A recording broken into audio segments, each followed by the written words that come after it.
Good evening. I'm calling this meeting of April 25th to order at 6:30, and we will start with a pledge to the flag. Starting up. Okay. I pledge allegiance to the flag of the United States of America and to the republic for which it stands, one nation, under God, indivisible, with liberty and justice for all.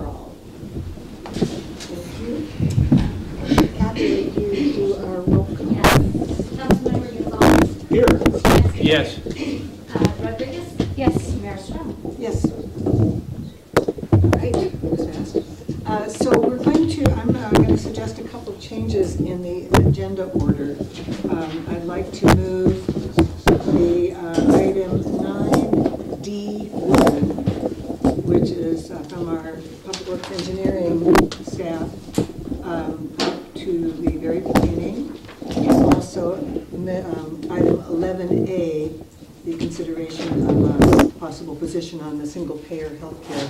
So those are going to come up at the very beginning, and then we'll have public communications, and then we'll have public matters, which are all fairly significant items today. So it's moving ahead on many things.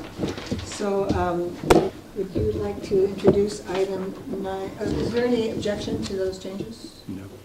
Clarification, 9D and 11A will be after item 3C or after 2? I was suggesting that we put them at the very, very beginning, right before 2. Before 2. Yeah. Just, that was in the event that we might have a lot of public comment, but we may not. So That's the laterals, and what else? no, it's not the laterals, it's the list of priorities or projects for state funding, and there's a certain emergency of that, and also for our staff person to not, she has time constraints, and so we are accommodating her to have that very near the beginning. So Stephanie, do you want to introduce? I would prefer to see it after item 2. Is that objectable after item 2? Yeah, we can do that.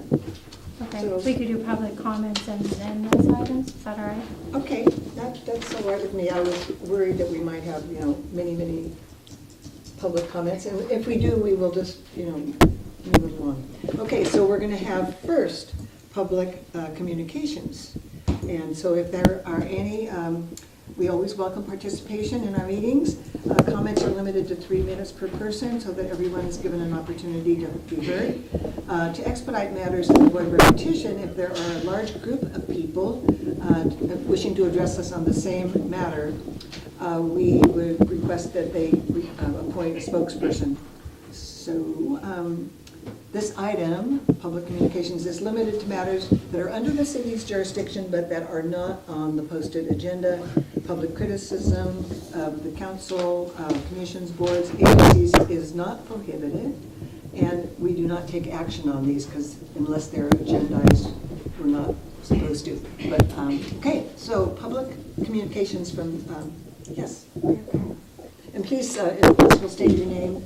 My name is Mayor Kameroff, and I just wanted to briefly thank our city manager and our police chief, and Jerry Gonzalez, and to coming to Ukiah this morning to speak to the Measure B Mental Health Committee, and also the fire chief who sent his word, and the superintendent of schools who showed up, though he didn't speak, but he was there, and to remind the committee, which had been moving very quickly on their decision about use of Howard Hospital, that the city of Willits still exists, and that we have a city council, and they have, for whatever reasons, failed to contact the council and explain what was going on.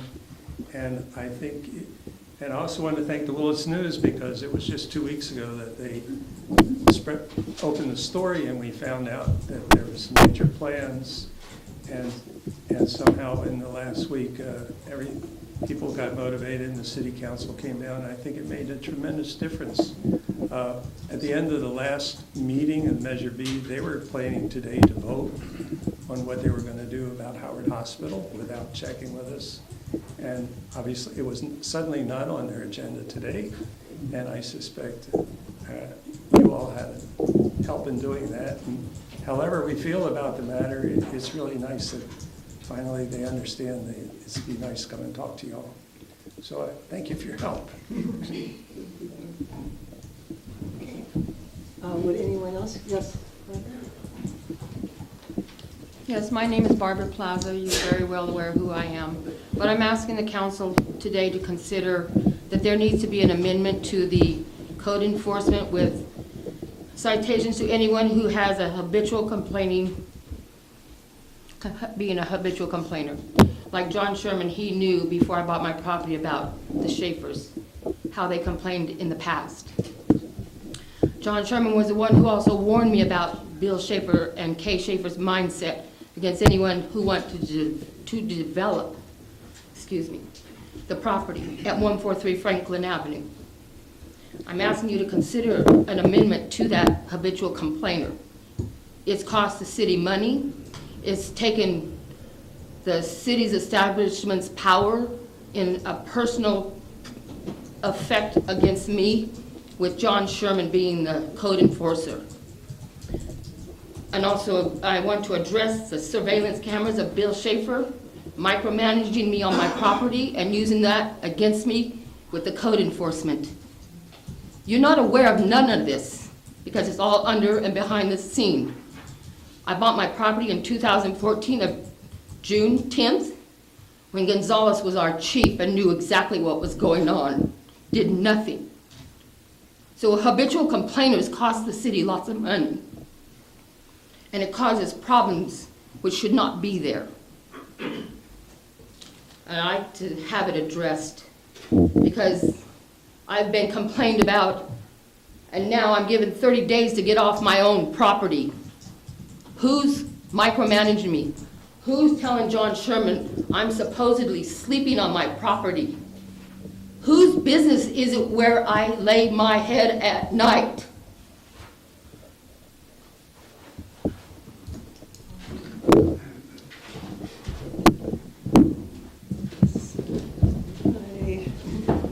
My name is Melinda Clark, and I am a mental health professional in the Willits area.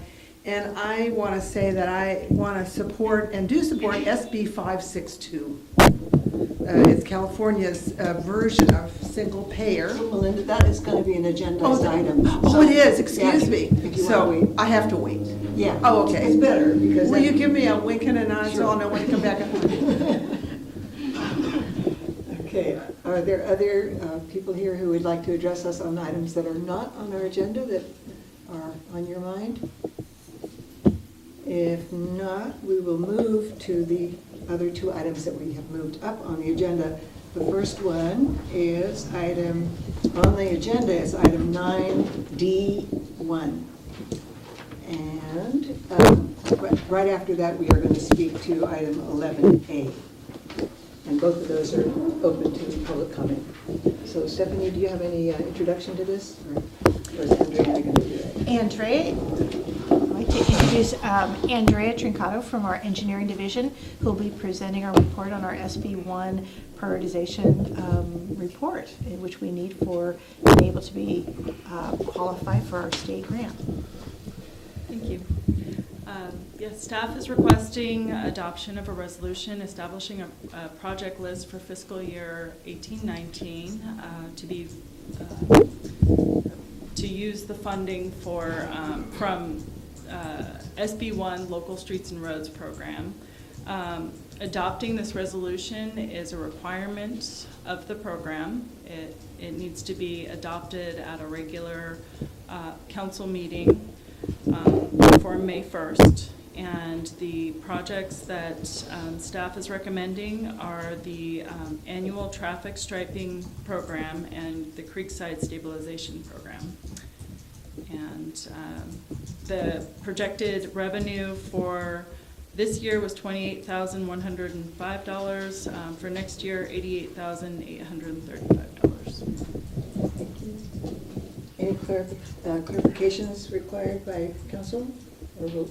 No. And then we will open the public hearing if anyone would like to speak to this item, which is basically a project list that we will use to support a request for funding from the state SB1 for transportation. Anyone wishing to speak to it? If not, we will close the hearing. And if there are no other comments, I believe we're quite happy with this idea. Anyone have a comment or question? I don't. I'll make a motion then to adopt the resolution establishing the 2018-19 project list and to receive state funding from the SB1 Local Streets and Roads Program. I'll second that. Just have a question. They don't require more detailed list than that, just, Yeah. that's good. Okay, great. Take a roll call vote. Yes. Councilmember Gonzalez? Yes. Stransky? Yes. Rodriguez? Yes. Mayor Strong? Yes. Well, this is going faster than I thought. Thank you, Andrea.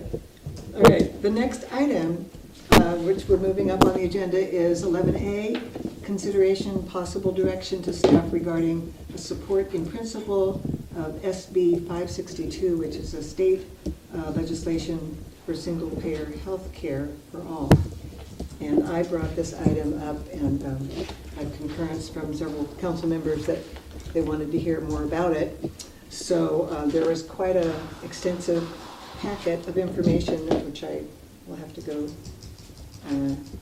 find here. But get to it. I'll give just a little bit of background. Single payer is kind of the name that's used for what is kind of like Medicare for all. And we in California, we're considering California initiating that rather than waiting for the federal government to someday consider doing that because they don't seem to get around to it. And this piece of legislation called SB 562 did pass in the state Senate, but it went to the Assembly and was assigned to a special committee, not a regular committee, and they held some hearings and eventually, just at the beginning of March, I think, made a recommendation that essentially put aside the idea of the single payer approach and instead was recommending something like a slightly modified Obamacare with multi-payer options of different insurance companies involved.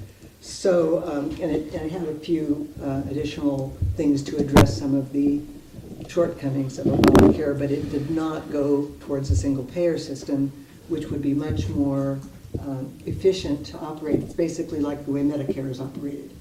So many people feel that this would be to our advantage. The legislation calls for, is this the one that has, I guess I should go back to my cover note. Sorry. Trying to find everything. All right. So what it calls for is each Californian would get the health care they need when they need it with the provider of choice.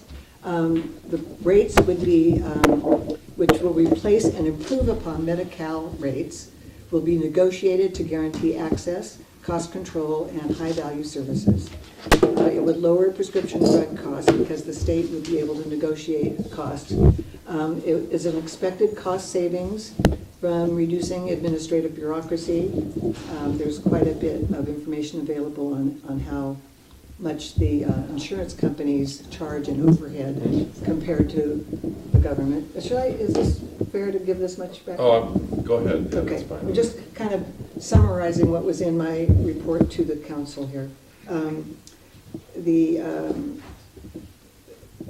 various things that were added to the Affordable Care Act are folded into the system, including the funding. Insurance company premiums, co-pays, deductibles would be replaced with a payroll and income-based premium, which is expected to result in significant net out-of-pocket savings for employers and individuals. And patients would be allowed to select the providers of their choice with no out-of-pocket costs for the comprehensive covered services. So I provided to the council, and it was in the packet that you could have, if you wanted to, get online, the letter that I wrote to our Assemblyman Jim Wood, and his response to me, and a letter from the California Nurses Association, Carolyn Bowden. She also provided me a list of various contributions that had been made to Jim Wood from insurance companies and pharmaceutical companies. Just so you know, this was after that. I did notify Jim Wood of that list, and he said that he was thinking, when he said 2 years, he was thinking the 2-year legislative cycle, which started last year, not 2016, and that he does think his contributions have basically gone down to virtually nothing. But according to the data for 2016 and 2017, he did have about $75,000 in donations from those groups. So he sort of explained it, but said that he was not counting 2 calendar years. He was counting something else. So with that, I will ask if there's any. By the way, when we decided to put this on the agenda, a couple of council members said they wanted basically to get information.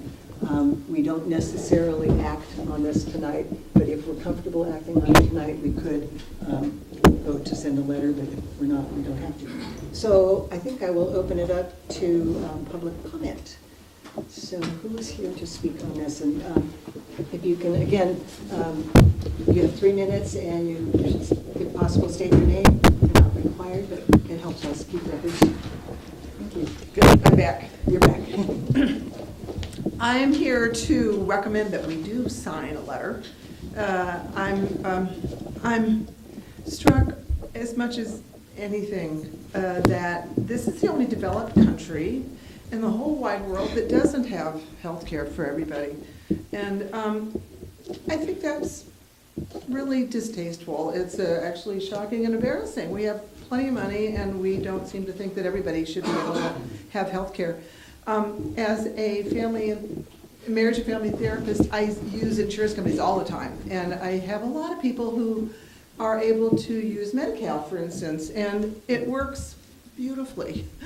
They stay out of our business, people get fair amounts of session time, they pay me decently, it works really well. And in my imagination, SB 562 could be very much like that, with many benefits and cost savings, and the myth that we would not get to choose which doctor to go to is debunked, and of course we could have many choices.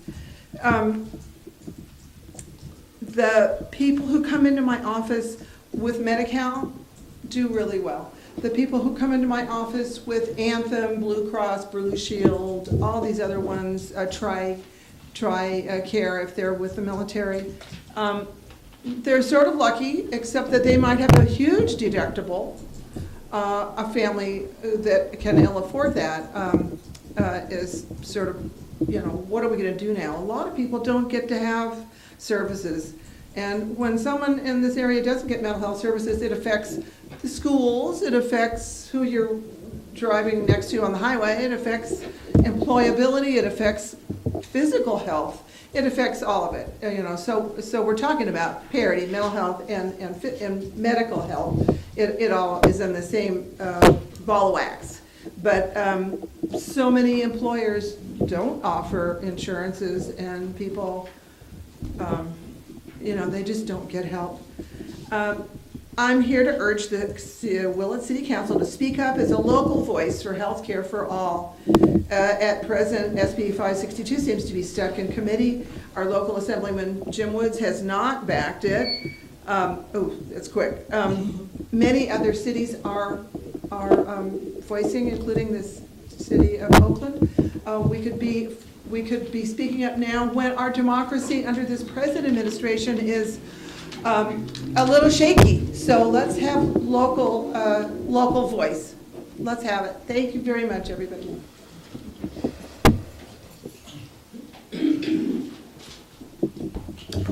Something digital. I've got that. Yeah, they do that when you begin. They do that. Yes. Yay. And they just watch for the yellow.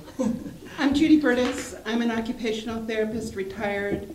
I've worked in all kinds of hospitals, from Kaiser to Cedars in LA, up here to Howard Hospital. I've worked in home health, I've worked in nursing homes, and I've worked in private practice. And I've seen the ins and outs of the failure of insurance companies and the gluttony of insurance companies, pharmaceutical companies, and the medical industrial complex. So I know that it's failing.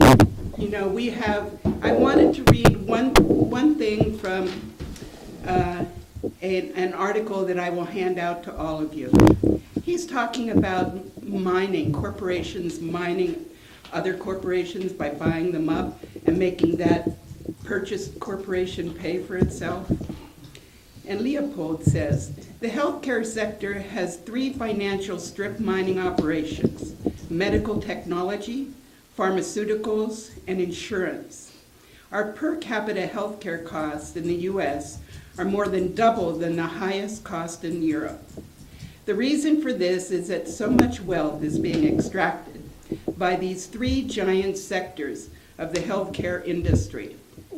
You might imagine that since we're paying twice as much for healthcare, our outcomes would be twice as good. But they are worse than the outcomes of nations that spend far less on healthcare than we do. Our healthcare system is designed to extract as much money as possible from the sick people and put it into the hands of executives in the insurance, pharmaceutical, and medical technology industries. With Medicaid and Medicare, we have some protection for the poorest of the poor and the elderly, but the system sucks money out of the rest of us through deductibles, co-pays, premiums, and so on. The poor quality of our health care is a byproduct of this wealth extraction.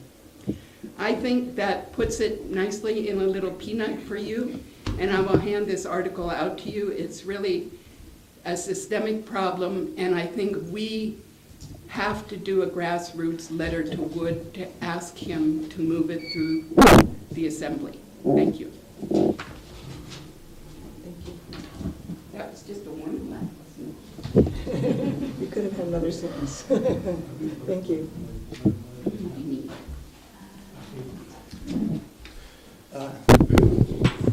And by the way, that does not amplify in the room, but it is for our camera for the Channel 3 coverage. Okay. My name is John Spitz, and I would describe myself as a single-payer advocate. And first, I'd like to thank Mayor Strong and the council for bringing this very important matter up before the council here. I have 3 letters that from other people in the community who wanted to express their opinion but couldn't make it here tonight. So I'd like to hand that to the council to put that in the record. So the reason I became a single-payer advocate is because this system that we have now with multi-payers and each company has several different plans. It just creates this incredible confusion and mess that is extremely expensive to administer. And we have a single-payer healthcare with seniors like me, Medicare, and Medicare costs 2% of cost to administer, whereas this system we have now costs 17%. And the 15% difference there amounts to $30 billion in the state of California, a huge amount of money. And that money should be going to healthcare. It shouldn't be going to administration. So why don't we have single payer? I mean, it's the obvious way to go. It's the efficient way to go. It makes sense. Well, the reason is because the insurance industry and the pharmaceutical industries pay large contributions to our representatives like Jim Wood to keep them from doing the right thing. And so it's really incumbent upon us at the grassroots level here to put pressure on him so that he will come around to hopefully making the right decision. So this issue is important to us, everybody as a insured person here in California. But it's also important to you as a city council, because the city of Willits and all businesses in the city will save a lot of money on their costs to insure their employees. And there's several different funding mechanisms that have been recommended for this single-payer system, and you can calculate how much it will save the city of Willits. And so here's the formula for doing that, and I'd like to give that to the board too. So thank you very much, and I'd really like to encourage you all to sign this letter that Mayor Strong has put forward. Thank you.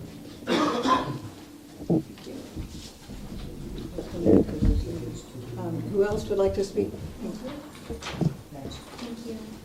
Hi, my name is Robin Sunbeam. I also want to thank you, Mayor Strong, for bringing this up, and I'm so proud of Willits to even consider this resolution. So I told you my name is Robin Sunbeam. I'm a registered nurse. I have a master's degree in nursing. I've been working for over 30 years, mostly in neonatal intensive care, the baby units, and then as a school nurse for the last 11 years before I retired. And I just want to say that I always come from things from an ethical viewpoint. And ethically, it's criminal to make profits on people's health. That's the bottom line for me.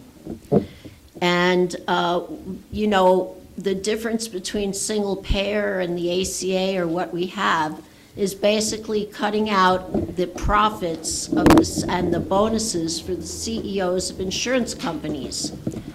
In a certain sense, that may lose jobs, you could say, for the people who sit in insurance companies finding all the different ways to decline your claim. So my son just got a real job. He got a job with benefits and health insurance, so he's not on Medi-Cal anymore. And my housemate also has private insurance through his job. And both of them have such huge deductibles. They're paying thousands of dollars. Just one had an accident, the other one had some dental issues. All because their insurance declined to cover.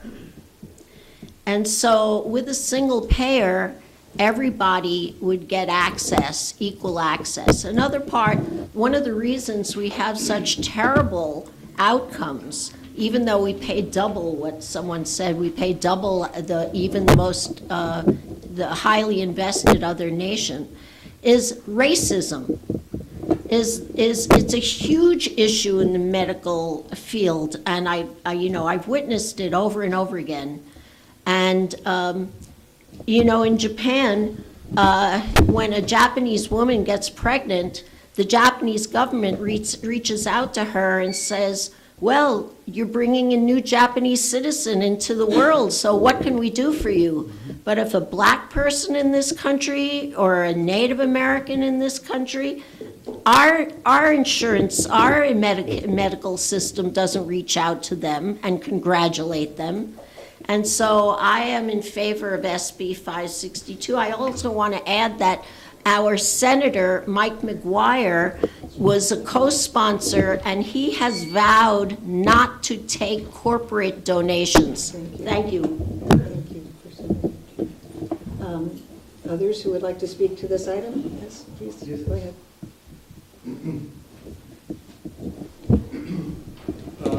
George DeCheco. I'm a licensed marriage and family therapist, and I only work part-time.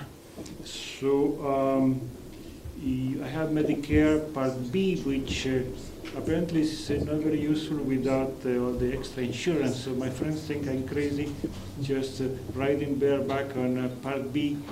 And the reason I don't have all the extra, I couldn't afford all the extra hundreds of dollars. So I'm just hoping that someday we'll pass a better law.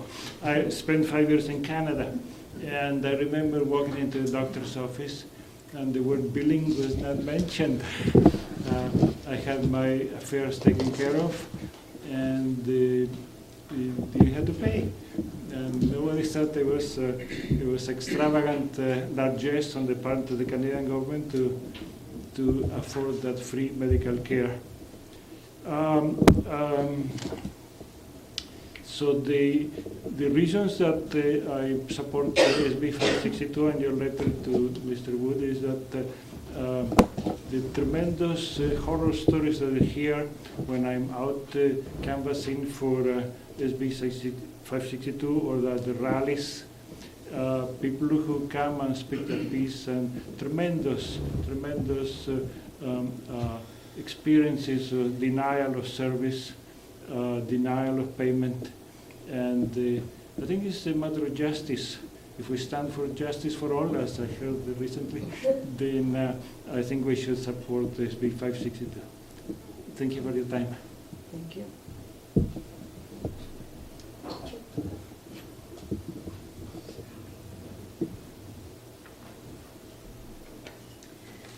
Hi, thank you for being here, and thank you for listening to us all.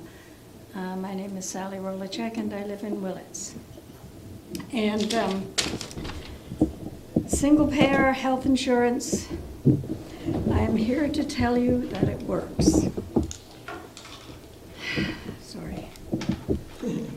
I was born and raised in the British Isles, and I spent my 20s there. I knew only a world where any and all of my medical needs were addressed simply and straightforwardly. I needed to go to the hospital, visit a doctor, go to the emergency room. I went and was taken care of. I had my national insurance card, and that was all I needed. I had major surgery in the hospital for 2 weeks, all available to me with no restrictions and no financial anxieties for me. Dental, too. I took it for granted. Now I wouldn't. I have experienced the private, for-profit health insurance world.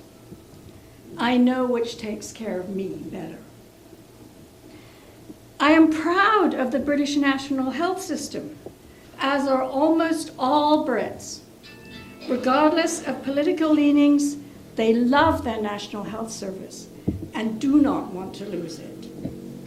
It offers world-class care and has taken care of British citizens for 70 years. We could have one just like it. Thank you. Is there anyone else who would like to address the council on this matter? Okay, well, we'll bring it up here to the council to talk about whether you want to send a letter or want to do further consideration or whatever. So who would like to? I have a couple questions. Okay. I think, go ahead, are you going to make a motion on it? No, I have a couple questions. Okay. I read the letters, but all of the letters that were included talked about the strengths of it. I would have liked to see what the challenges are so that I could understand the other side of it too. And two questions came up. One was about the documentation of residency in order to be part of the single payer. What is the policy that's included? Do you know I the don't specifics? know that specific thing. So that was something that concerned me. Are people going to have to prove that they lived here a year before they're entitled to insurance? I read that in the text. I'll try to look it up. So that was a question I had. The second question is, it talked about the fees being based on how much money we make. So would it be only employed people that would be paying, and would it be a payroll deduction? How would that work? Okay, I don't have all the answers to those questions, but let's hear from the others. And if I would accept somebody from the audience if they have the specific answers after we've heard from others here. I'd like to, Larry, you had something you were going to go first. So. No, go ahead. So, boy, I don't want to feel like I'm attacking Bambi here, but the reason this thing got stuck in committee is because they came up with a wonderful idea, but no way to pay for it. And that seems to, and again, I had the same questions Sabrina had, because we already have issues in this state where employers, when I meet with employers, a lot of them talk about maybe leaving the state because some other state is probably going to give them a better deal. And I'm a little concerned that they haven't worked out the specifics. And in the calls I made, it sounds like SB 562 may be stuck there, at least this legislative season, and may come back in some other form. So that's a concern of hitching our wagon to just this particular section. I have an article that I found online.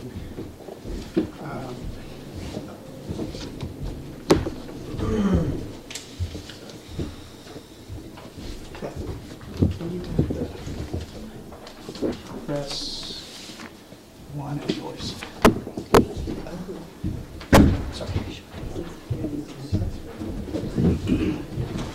Where the writer, I guess it's, apologize, Teresa Ulrich wrote this to the Chronicle on February 5th this year. She's the president of California Association of Nurse Practitioners, and she raises issues that this may, if passed in this form, it may hurt the California Affordable Care Act as it stands now. And so that raised some issues for me that I guess I don't want to hitch my wagon. And again, don't get me wrong, I'm not saying that single-payer health care, if it was done nationally or we figured out a way to do it in this state, but again, so that we can maintain a competitive, I guess a competitive advantage for our businesses. Because I guess I have a question, how would we pay for it? I know government, I'll be honest with you, government, we're going to raise your taxes to pay for government employees. That's just the way it works because we don't have a product we're selling. But private business, what does that equate to? So I don't have that, and I was hoping the legislature would debate this in some form or another, but they got stalled on this, and I've heard rumors as to why, but again, that's not something I want to open up here because the person who told me was maybe telling me some conjecture. So, but so I guess I need more information before I hitch my wagon to 562. And so, and when it comes to Assemblyman Wood, I'll tell you again, I do not get any contributions from the healthcare industry, and like all elected officials, and we have to answer to all of you. And if I took money from somebody that, then I guess it's up to the electorate to decide whether that's an appropriate contribution I took. And so it's one of the reasons I don't take any money from people, so that I don't get accused of that.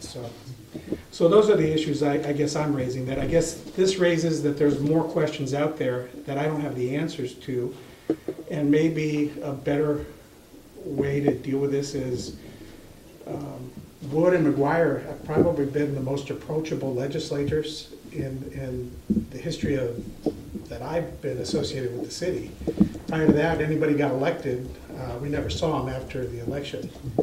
That maybe inviting him here to one of our town hall meetings, or to pick his brain in a positive way, not an attack, might be more appropriate than sending a letter to something that I think is pretty much dead this legislative year. I don't think the governor is going to go for it, so I think we're looking at whoever becomes our new governor, maybe looking at something. So that's what I have to say.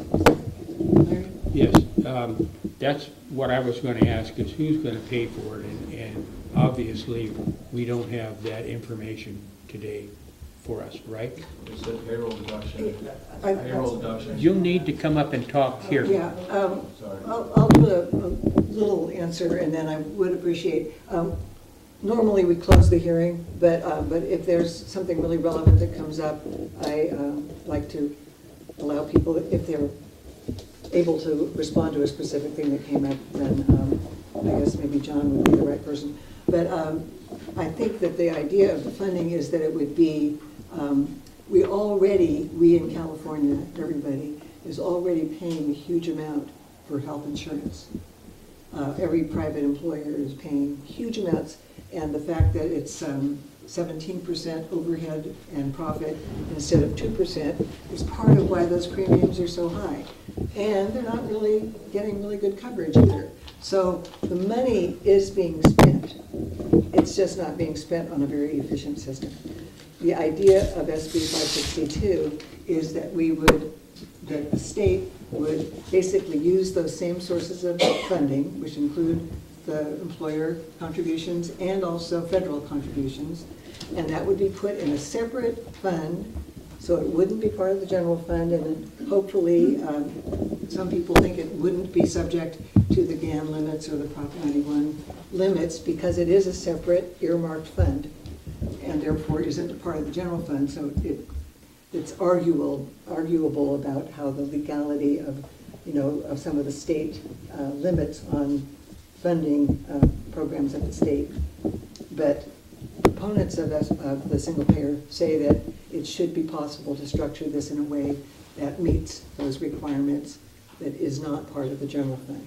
So that's, I think, the idea of the funding, and it may be true that SB 562 doesn't spell all of that out in dollars and actual numbers, but if it were the policy of the state to do that, then that would be the next step. You would have to look at how to implement it. You would have to make sure you could get the money from the federal programs. But until it's the policy, it's not going anywhere. And I think Jim Wood is in a position, being the chair of the health committee, and our representative, that he could be a leader in doing that if he were to change his mind and actually support this concept. So far, he has not said he even supports the concept. So that's why I think us weighing in is important. So that's my 2 cents worth. And John, do you want to add anything to that? So, the reason that there's no funding mechanisms that have been, that came with the Senate bill that went to the Assembly is because there was actually a deal made that the Senate would come up with a bill about what was going to be covered, and they would hand it to the Assembly, and the Assembly was going to come up with the funding mechanism. And then when it happened, and when they did this, the Assembly, the Speaker Rendon, decided that he didn't like it, and so he just canned that, and he didn't follow through on the deal that they made. So there are several funding mechanisms that have been recommended or suggested by this group. It's the University of Massachusetts Economics Department, and they've done a whole extensive review of this. And one of the ones they came up with it's very simple. So there would be a 7% payroll tax. So the city of Willits would pay a 7% tax on the payroll that you have now, and there would also be a 2.3% sales tax on non-essential items. So medicine and food would not be included. So those would be the ways and so the city of Willits, all the products that you buy that you pay sales tax on, that would be included as additional cost to you. Now, but what you wouldn't have is the present insurance premiums that you're paying, which are exorbitant. And from what I understand, the workers for the city of Willits are very unhappy with the package that they're getting, and the prices keep going up and up and up, and there's no controls. There are no controls in the state of California for healthcare costs and the insurance increases. So, there's every reason for single payer. And it works, you heard the testimony from other people. Don't go back. Okay. But thank you for it is a good mechanism. Okay. So, great. Follow-up question. Yeah. So if employers were paying a 7% tax, and the majority of employers are small business, you're hitting small business America, or Californians, with yet another very large, although it may seem small, that's a pretty significant tax for California businesses, to be perfectly honest. They're already facing rapidly increasing payroll, which is going up at a steady rate, and it continues to be a challenge. I like the idea of the single payer. Don't get me wrong, I like it.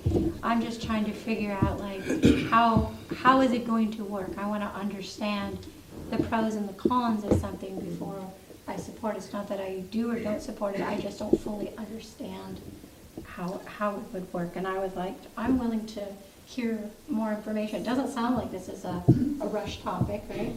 Or is it? Well, right now that legislation is stalled, and I would like to see it get unstalled, but it's not gonna, nothing is gonna happen in the next couple of weeks. So we could carry this item over and try to answer the questions that are coming up.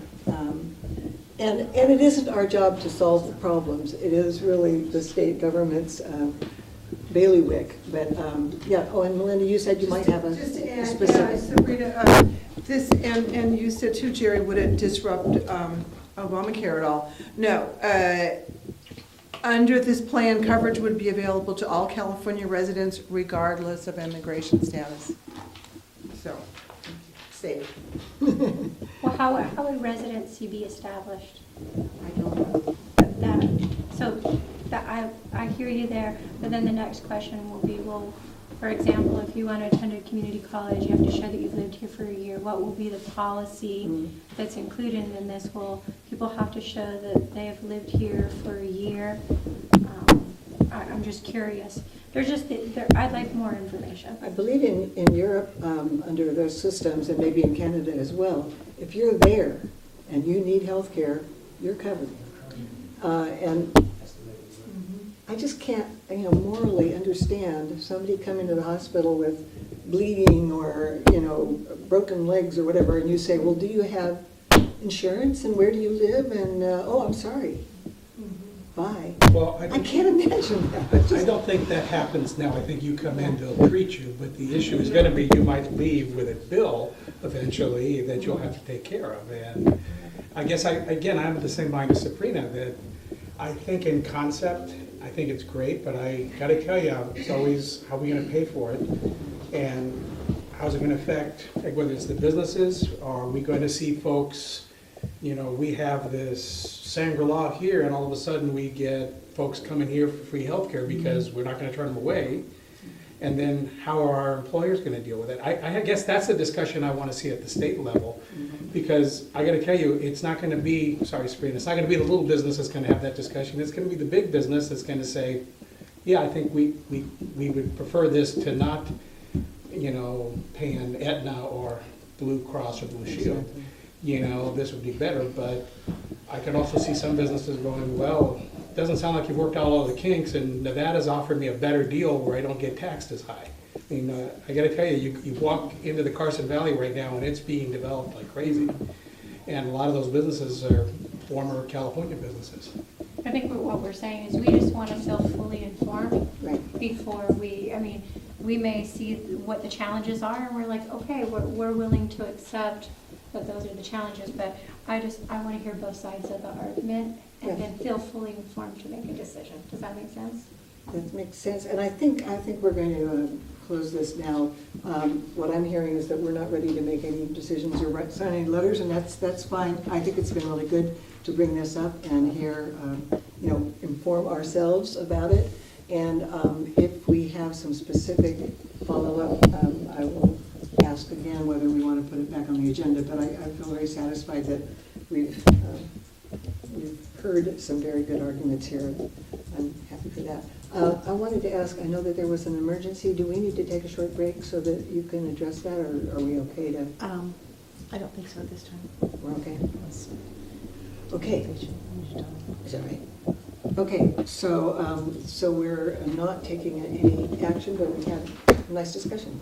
And we're moving on to various public matters, and there's some really dangers here.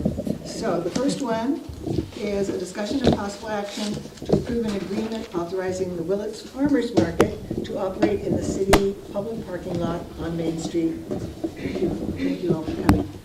Next door to Main Street Music. So, Dusty, please. Yes, yeah. I'm dinger number one. Good evening, council members, Mayor Strong, Dusty Dooley, still your city planner. Yes, the city's received a request from our Willits Farmers Market to operate the market in our city parking lot located on Main Street, Van Lane, right here downtown, up against Main Street. As well as actually the city right-of-way. Van Lane goes through our parking lot, and then also possibly use a portion of Schmidbauer Lane. Schmidbauer Lane is a short little alley that goes between the movie theater and then also serves as another access point to our public parking lot. The request includes exclusive use of the parking lot and city right-of-ways from 1 p.m. to 7 p.m. every Thursday for a period beginning in May and extending through the end of October, the typical farmer market outdoor season.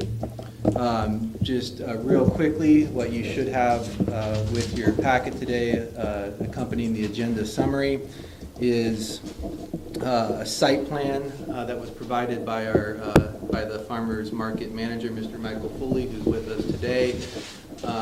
There's also one larger copy that was provided to staff that our clerk has on her table there. If you want to pass that around, it's the one you have in front of you. Is not so easy to read. Along with the site plan, you have a letter from Mr. Foley with some further details within his request to the city. And then you also have a letter of support that was signed by a number of businesses located in our downtown area. I think also provided the city clerk, and you should have a copy, just a simple Google map aerial showing the parking lot in relation to Main Street. And then just a quick street view snapshot of the parking lot in case it's helpful for tonight's discussion. And then finally, should the council choose to support the request, there is a user agreement that's included in your packet. And maybe later on, if we do get to that point, there's a couple of revisions that staff would like to make to that. And I should also admit that I failed to provide Michael with a copy of that agreement, so he certainly may have some revisions or need some time to look at that as well. But we can bring that back and have the mayor sign it later, however that needs to work. So staff was able to meet with Mr. Foley and kind of go over some of the details of how this is going to work.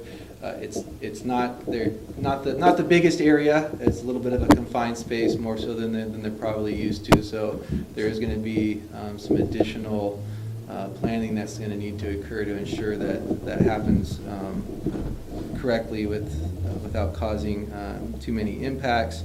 And I want to share a few of those details on how Mr. Foley envisions the setup of the market happening. So the market's slated to open at 3 o'clock on Thursday.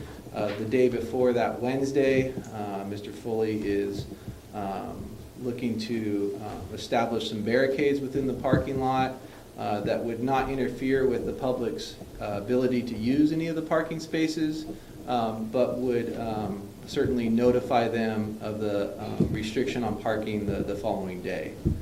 Which would be from 1 to 7 p.m. Every Thursday.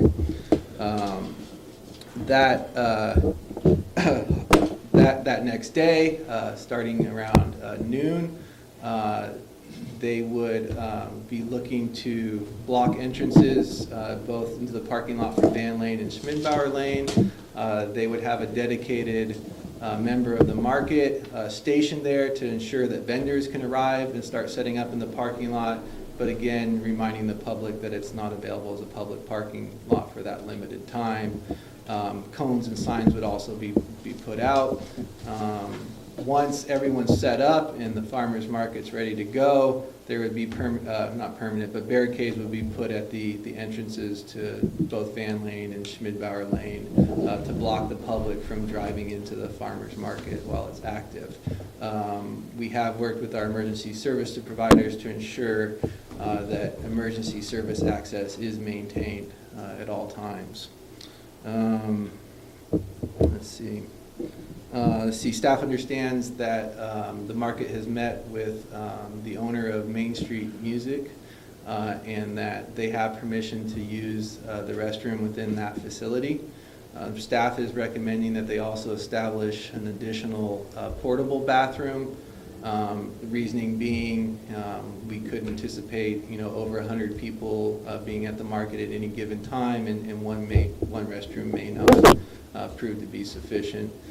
We talked to Mr. Foley about a couple ideas on where we may locate that bathroom. See, per Mr. Foley's letter, they will provide all trash and recycling receptacles, and then we'll obviously clean up the parking location after the market's over each Thursday. I also want to note that the site plan does show a potential layout for the farmers market that is consistent with fire code. It was reviewed by our local fire chief as well as our police department. It doesn't show accommodations for food type vendors that would have open flame cooking devices. And so we worked with Mr. Foley to have an understanding of how that plan might be revised to accommodate food vendors. He was able to explain a workable revision. Should those folks want to participate in the farmers market, it may result in fewer vendor sites, but it would suffice with fire code and other applicable codes. So I think in the agenda summary, we sort of outlined some of the concerns, again, mostly based on the tight quarters that are available there at the parking lot. But in the end, the recommendation is that we do go ahead and enter into agreement with the farmers market to use that location, with the caveat that we only do so on a one-year term. Mr. Foley's here, and I'm sure he'd like to address the council, but I'm happy to answer any questions you may have. Jerry? Actually, I'm for it in theory, and I'd love to hear from Mr. Foley just to get his take on it, but it sounds like, looking at the list of businesses that signed off on this, question, number one, have we contacted REMA for indemnification issues or anything? They're okay with that? Number two, I think insurance is being provided by the Mendocino County Farmers Market. okay. And then the other question is, and again, if this is a temporary thing versus something permanent, I know over here at the park, we had signs posted to allow us to tow vehicles, et cetera, and I guess we'd have to work out the specifics for this area, or maybe a resolution so that we would have the authority. I would hate for someone to block something there, and we'd have to wait till 2 a.m. to tow it, but if they showed up at 6 a.m. the day of the farmer's market, we probably have to cone it off and call it good, as opposed to being able to say, like we did over here, you guys would call and say it was posted, there was no issue there, we could tow them away. So, but if it's not posted properly, the city'd be on the hook for that tow. So I guess I would like to see that explored, if we proceed with this, that we give ourselves the authority to be able to remove vehicles so that they don't cause that. And that would be a simple resolution. In your report. Yeah, we shouldn't be surprised that our former police chief made note of that. And that was part of our staff's discussion with Mr. Foley, because in speaking with our current police chief, we do not have the authority to remove a vehicle that may be parked there when the market goes to set up, and that could be a potential issue, and it may result in the need for us to create an ordinance that would give us that authority. The plan basically is if we do have a vehicle that's parked there and is in the way, Mr. Foley's dealt with this at previous farmers market location, and you go around and you try to find the owner of the vehicle and have them move it. Our police chief also noted that he would certainly assist in that effort as well, but made it very clear that currently they don't have the authority to remove a vehicle. Sabrina, did you say you had? Yeah, I have a couple comments and questions. I support the idea of moving. Stick with questions now, because I want to hear from the. Well, they kind of go together. Okay, good. Okay. So I support the idea of putting it over where you proposed. Thinking about families and how they go to the farmer's market, I, from observation, would expect that because it would be in this spot over here, the park is going to be very close, and we've got some parking here and parking around the park. So I see many families enjoying the farmer's market and then crossing Commercial Street here to go enjoy a cool evening at the park.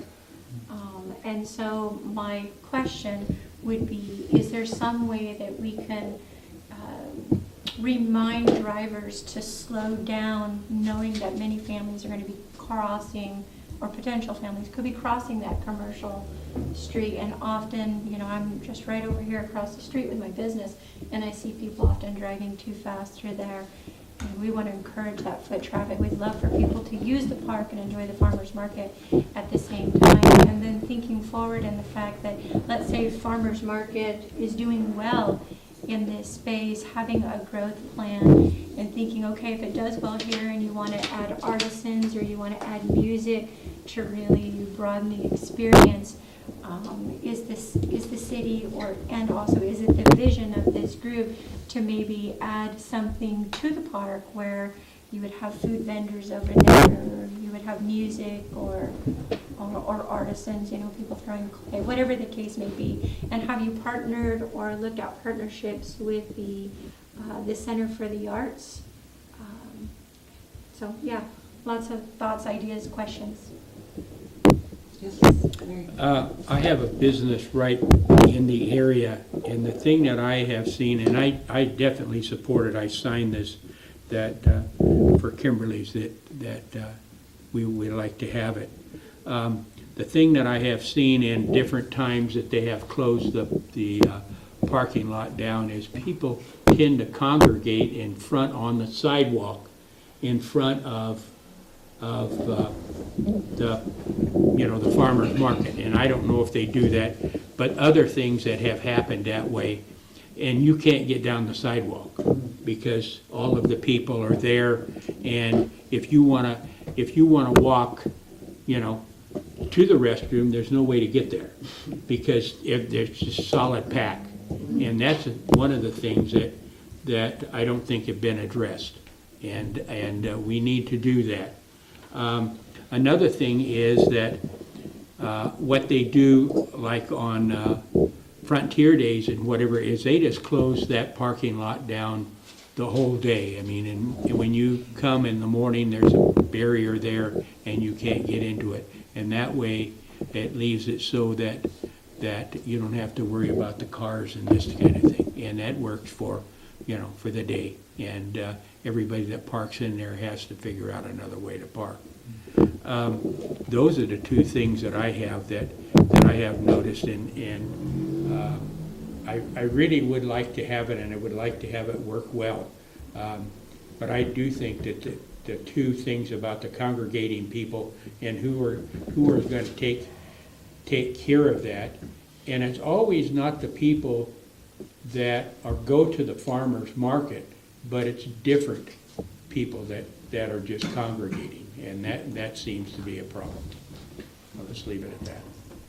Okay, so Can I, and I'm going to ask a question, and I would hope Mr. Foley can answer, or more of a statement for Dusty also. We're having this downtown construction, and obviously you know the thing, and in the interest of full disclosure, I guess if we allow you to do this, obviously, and I'd like you to kind of maybe decide how you would, alter your plans or whatever when it gets to that point, if it gets to that point during that period. So that was all I wanted to say. No, Okay. I thought about that. Yeah, talk about that. I thought about that too, but they're going to be working on the sidewalk, and there's plenty of entrance from the Commercial Street, this back street, so I think they're going to be all right. Well, it's going to be a little Yeah. chaotic, but anyway, let's hear from Michael Foley, and if there's anyone else in the audience who wants to speak to this, you also have a chance. This is a public hearing, so anyone else wants to talk, start with Michael. Thank you for putting this together. Oh, you're welcome, and thanks to the city for all the past support that you've given the farmers market, and the city staff for working with me on this and working through a lot of their questions. And so I want to just give a little brief background and then try to address some of the questions. We lost City Park here, our beloved City Park, last year with the trees being taken out.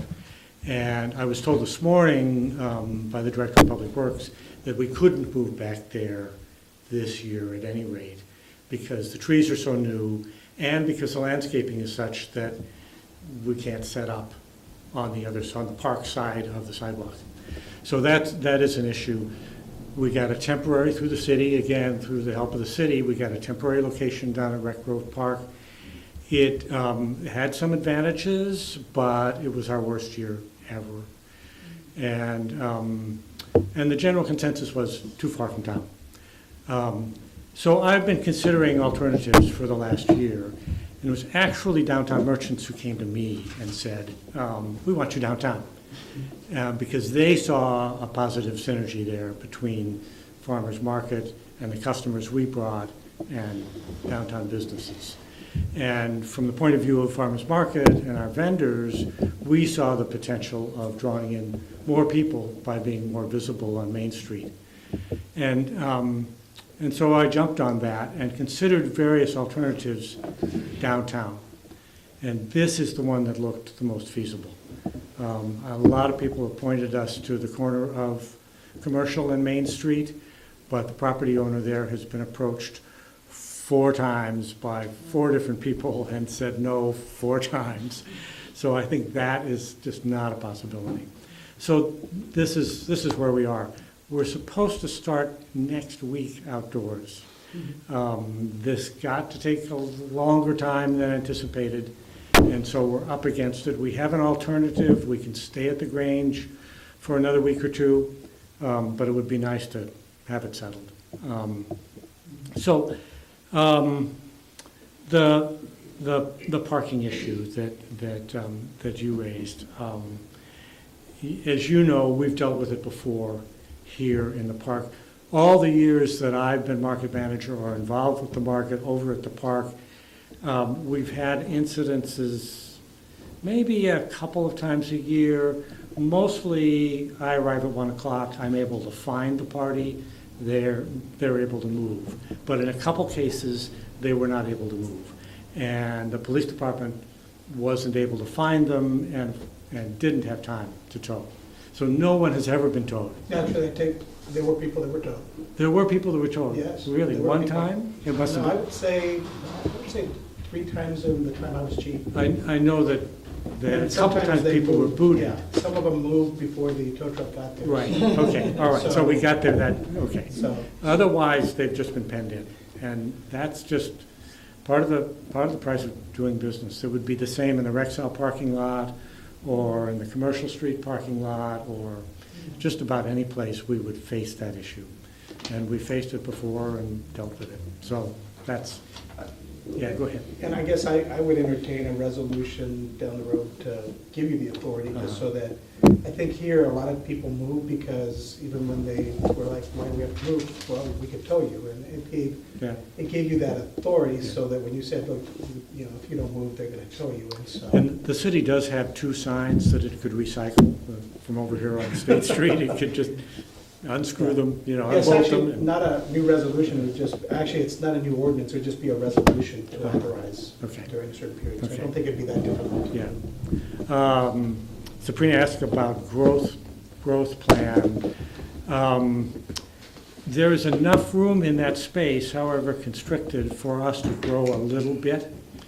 But right now, I'm not anticipating a lot of growth. And what several markets in the county have done with restricted space is they've just not grown. I would love to grow. I would love to be able to move out at some later date, to go back to the size we were several years ago in the park. But in the meantime, we can grow to fill, and then we just have to restrict and turn people away. By our bylaws, the Mendocino County Farmers Market Association, we can't turn away Mendocino County farmers. That's never been a problem for anybody. We can turn away crafts vendors and prepared food vendors. And some markets, the Ukiah market, for example, turned away crafts vendors for years. And only recently, with the shrinking of the number of farmers coming to market, have they let them back in. So that's how we handle it. It's unfortunate, but it's something we can do. Right now, one of the strategies I'm using to deal with the space is to put the smaller crafts vendors, encourage them to buddy up in the same, under the same canopy, to occupy less space. So, sidewalk traffic jam, I'm not sure whether you're referring to over in the park or what happens here on hometown celebrations. I'm talking at the hometowns and some of the other things Yeah. where they close that down. Right. It just, I mean, at mushrooms, you can't even walk out. Yeah. I sort of doubt we're gonna have that many customers at Farmers Market Okay. for that to happen. Those are, I mean, those celebrations draw hundreds of people downtown. It would be wonderful if we did, but You'd like to have that problem. I'd like to have that problem. I don't anticipate it. Finally, downtown construction, I asked about that, and they don't anticipate tearing up the sidewalk actually until October. And we're talking about Caltrans here. So I think we'll be out of there before it's a problem.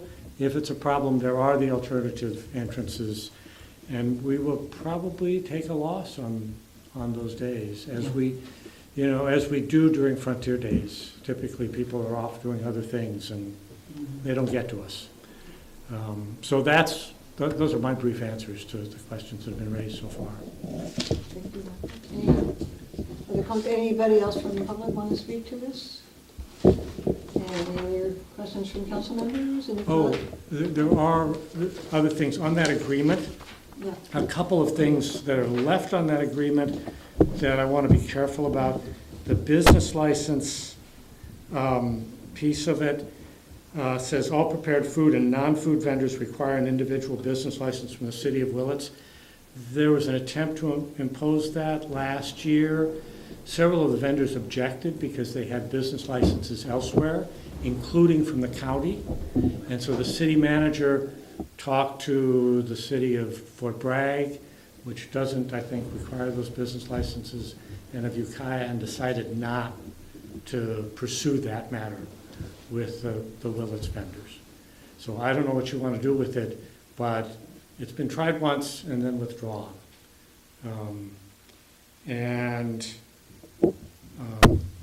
On the matter of the porta potty, I understand the concern. It was brought up. I was actually asked to consider a handicap access porta potty. I have two problems. One is going to the only vendor that I know of in town. They don't have a handicap accessible porta potty available for that period.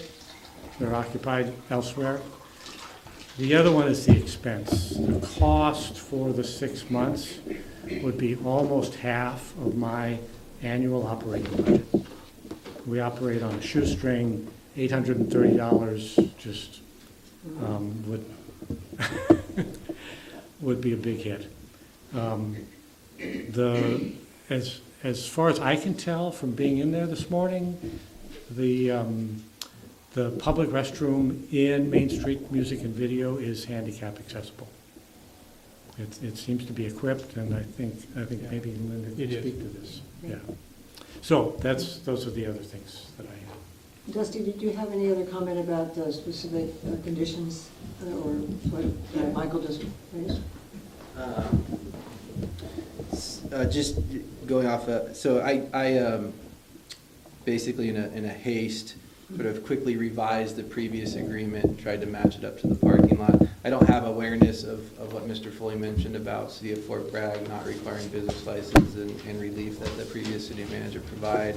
If that's the desire of the council, we'll certainly entertain that. Typically, you're a contractor, you have a business license in another community. If you're going to do business in Willits, you get a business license from Willits. So that is standard practice per city policy.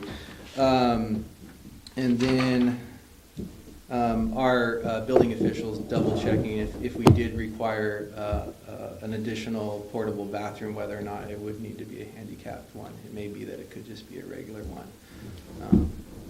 Is there any other business nearby that could be used if there's 100 people and only one bathroom? Yeah. Good Council offered the bathroom, but then realized they were closed from 3 to 6. So. I've offered Oh, you have? Yes. And you're open at that hour, at those times? Till 6 o'clock. Okay, so that, there is another second bathroom that's available. If that could Thank be you. made known to the folks attending the farmer's market, I'd ease off of that requirement. But And then in- what in about, my- what about the city being within 2 blocks of the farmer's market and having a porta potty out there? Would that be, if there was some kind of signage notifying 2 blocks away at City Hall? Yeah, I think the bathrooms are adequately covered, and you don't want to add a huge expense because the farmer's market's And on the then, shoestring. thank you. The other question I guess I should ask Stephanie, what about, are we at all flexible about the business license issue? I don't know what the parameters are there. I would actually like to have our building official come and speak to that. I think, I want to know if we actually did waive that in prior years. I have a question quickly too. For example, when we allow vendors to do, to sell their food at the rodeo grounds, do we require those vendors to have a business license for that 4-day period or whatever that they're over there? Are they required to have a business license? I'm not aware of one there. Isn't that county? I think, if I remember right, during that period, Frontier Days controls that part, and so we've always just allowed them to run that. Obviously, they had to still have a health department, but it was once a year kind of thing, as opposed to So we had to waive it then? yeah, I think it was waived by tradition, because, well, the carnival comes in and they're selling corn dogs, and so. And it wasn't raised when we had the farmer's market over here at City Park or at Direct Grove that I know of, anyway. So I'm the not business sure. license question? Yeah. Yeah, it absolutely was. It has been a Several requirement. times, yes. So they have, all of the vendors at the farmer's market have been expected to get a city business license. Yeah, that was written into the lease agreement. Oh, so then it's not anything new. No. So I would. Thank you. That's what I thought, and I wanted that. Okay.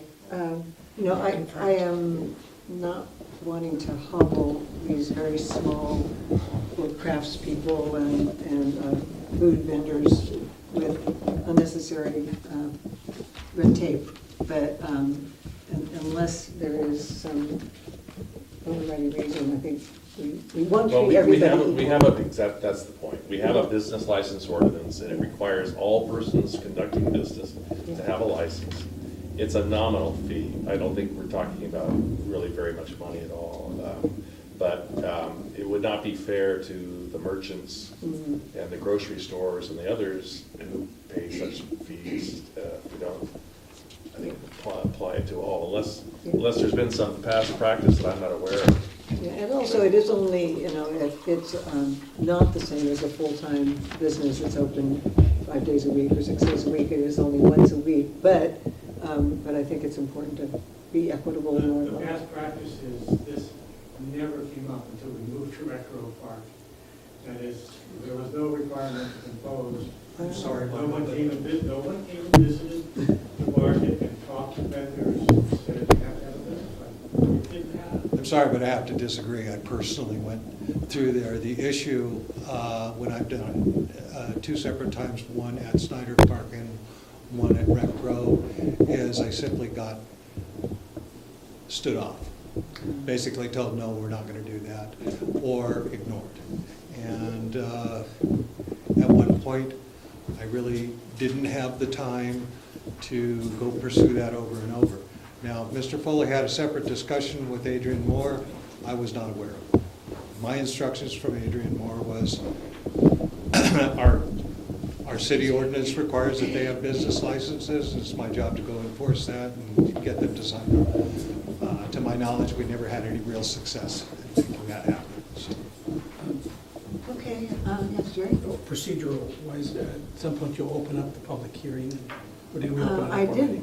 did. Did you open it? already, Okay, well, and, sure. nobody else spoke, so. And I guess maybe we should hear, we have one food vendor in town to see how he feels. Or one food vendor that's here. Michael has been wanting to add I something. just wanted to say one more thing about the business license. It's my job as market manager to see to it that all the vendors have all the proper paperwork. And so I was not managing the market this past summer, so I helped facilitate the move. But in general, if there's a licensing requirement or a permitting requirement, anything of that sort, it should come to me so that I can put it on the list of things vendors have to have. Thank you.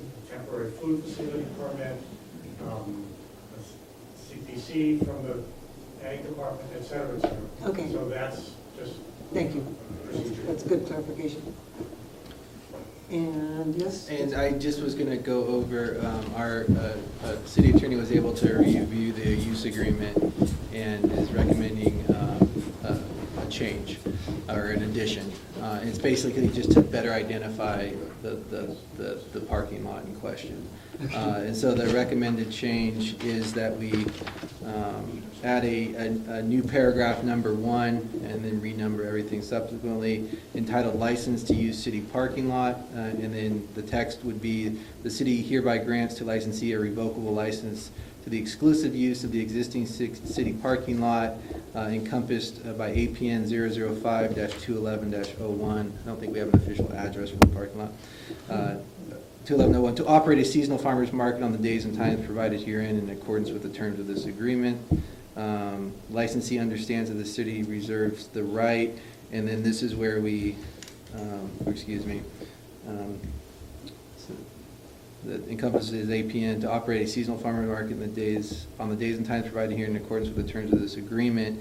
And then we would then combine the language in number 4 and add it to the text that I just read, and then number 4 would be deleted. Oh, okay. I just wanted to clarify too, we're not being asked to close the parking lot to the public until 1 o'clock on Thursday. There's just allowing access to sign that it will be closed 1 to 7 on Thursday, so it's, okay, but just wanted to clarify that.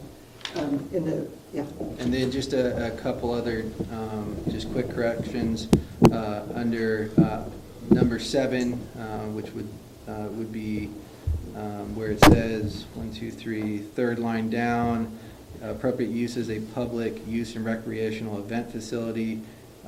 We can get rid of use and recreational event facility and insert parking lot. So again, this is just a cut and paste kind of oversight.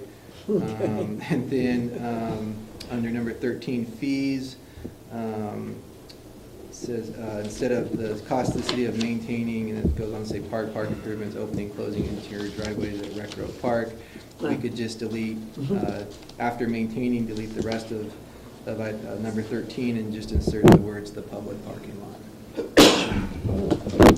And that was it. All right. All right.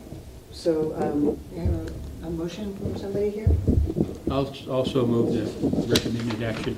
Okay, as revised by trustees' comments. I'll second. Okay, moved and seconded. No further discussion. Anybody? I have a discussion. Okay. I'd like to see an amendment to the item requesting a business license where there's some sort of wording that allows a grace period for those vendors to get their license, because if we're talking about them moving in a week or two and they haven't gotten their license, then that's going to hurt them, and there's no reason for that. I think a reasonable 30 days or some small contingency in there to allow for them time to get the necessary. Yes. Our standard policy is once the application has been applied for, we act as if it's been issued. Okay, that's good to know. We could even add an extra week to that because it is next week, really, or not Okay. quite, almost. Hearing John's good comment, then I'm comfortable. And the fees for those business licenses are dependent on sort of their gross sales, and so it being an occasional kind of sale, it's not going to be a very substantial fee. Kathy, do you recall what the basic business license is? At 25, or do you know? The startup fee is $21, and then it depends on their gross sales. So anything under $4,900, under $5,000, basically is $15 a quarter. Okay. Yeah, I kind of did the math in my head, and if you took into account the application fee, and let's say that they're quarterly gross sales were under that $5,000, it's gonna come out to be approximately $3 per week that vendor would have to pay. So that seems reasonable. Not too bad. And a question for Kathy, are things like produce vendors, they're exempt, aren't they? No. They're not? No, they are. Yeah, I thought there was some sort of thing that they're selling produce, or as long as it's a farmer, right? It's actually, it's in the agreements. Yeah, okay. Okay, well, we have a motion and a second, and we have a lot more on our agenda, so let's have a roll call vote. Yes, Councilmember Gonzalez? Yes. Stransky? Yes. Burns? Excuse me. Rodriguez? Yes. Mayor Strong? Yes. Okay, thank you. Moving on to the next of these public matters. This is a review of the draft commercial cannabis excise tax ordinance and providing direction to staff regarding that. So I believe this would be a Jim Lance item. Yes, I prepared an ordinance for you to look at that is that closely follows the City of Santa Rosa's ordinance. I looked at lots of different ordinances and I liked theirs. I thought I did a good job. And I thought that it responded to some of the council concerns last time we met is, well, how are we going to know if they're being honest with us about the dollar amounts, and how can we audit and so forth. And I think it gives a lot of tools to the city to make sure that businesses are in fact paying what they owe. And so this is just before you to give me some feedback as to things you like or don't like or want changed. And we don't actually have to set the ceiling tax. This calls for you to determine the ceiling of a gross receipts tax. We are later then going to put this matter on as a measure on the November election, and if that voters pass it, then it'll come back to you to pass a resolution that will implement the ordinance. And at that time, you may set the actual tax rate at something as long as it doesn't exceed that cap. So I used 8% because that's what Santa Rosa used. And that would apply to all types of cannabis businesses, with the exception of cultivation. It gives you the option of taxing cultivators at 8% or on a square foot basis of the canopy area of the grow. Santa Rosa's was $25 per square foot of the canopy, and again, that would be a cap. You might later, when you implement the ordinance, decide that that's more than you should, and it should be a lesser amount. But in any event, that's what you have before you. Once I receive your comments and direction from you, I'll make any necessary changes, then we'll come back at a later meeting with an actual resolution that authorizes me to work with the county elections officer to get this on the November ballot. So I think I'm going to open the public hearing first, and then we'll get into any nuts and bolts. Anybody in the public would like to speak to this item on the agenda? No? Then we'll bring it up here. Any comments or questions for Jim? Anybody? So Jim, it looked pretty good. Obviously, I haven't had a chance to totally dissect it, and the original question was, what's the percentage? But looking at the list that Bob Peralta had provided us before, I mean, we're right in that same area. So obviously, we voted on this. I was very upfront with folks that supported the cannabis industry here that we would come back with this. It was no secret that we would be looking at this. So thank you for the work you put in on this. And again, I need to dissect it a little more if I have any changes, but at this point it looks okay to me. Okay. Anybody else? Larry? I want to thank you also. You did a good job. Thank you very much for that. And I'm with Jerry. I just think it's a good job, and I have no call on it other than that. You have a question or not? I'll save my comment. Okay. The only question I had is, how do you determine, is it the $25, if you have both in there, is it $25 per square foot? or 8%, whichever is higher, or? No, it's one or the other, You have so. to be one or the other. Right, so this would give you the benefit of deciding later on. Okay. Which one of those you want, and how much per square foot if you go that route, or what percentage if you go gross receipts. Okay. I guess the advantage is if the crop fails, you still got your, your per square foot on the one hand, and if you go with the 8% or whatever, you don't have anything if they don't make any money. But it's not very likely. And there is some language in there about crop failures, and that the licensee can make an application for a reduction of a fee based upon failures. Okay. All right, I think we're basically just asking for any direction for Jim to proceed. We're okay? Do we don't need to take a vote? No, you don't, unless you could decide you want to determine if you do in fact want to go gross receipts and the cap percentage, or you can put that off till the next time we meet and you have a full council assembled when we put together the resolution. So you can do it now or do it later. I'd like to do it later. Right, so I would come back soon, probably your next meeting, with a resolution, and if you want to insert the percentages at that time, we can do it then. Yeah, I like the idea of. Did you have a comment? Oh, I had a comment. I understood that after it's on the ballot and comes back, then we could set percentages after it comes back to No, ballot. yeah, what I'm talking about is Upper limit. at our next meeting, we're going to be adopting a resolution that directs me to prepare a ballot measure, and that ballot measure is going to state what your ceiling tax is going to be. So you're going to have to determine what your ceiling tax is going to be by the time you adopt a resolution asking me to put this on the ballot. Then, once the voters approve it, there'll be a second resolution that will implement the ordinance, and then you'll set the actual rate, not the capped rate. But as I understood, we proposed 8% in this proposed resolution. Up to as the cap. Correct. So- What you have before you shows a cap of 8%. So we could go with that.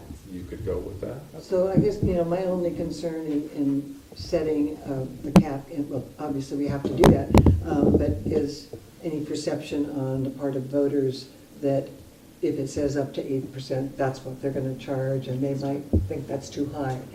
But I do think it's important for us, I think for one thing, we're in line with other jurisdictions, and it is important to have that discretion. Well, I think the measure will explain that too. Yeah, but, people jump to conclusions. But I think that it's reasonable to have a cap that we don't necessarily have to go up to the maximum. So it is part of the recommended action that you could give me direction, including setting the rates. And I would, if you choose to do that, I would recommend that you choose the rates that are in this draft of 8% and a cap of 25% per square foot, $25 per square foot of cultivation. I'm comfortable. The other consideration is that the people that are going legitimate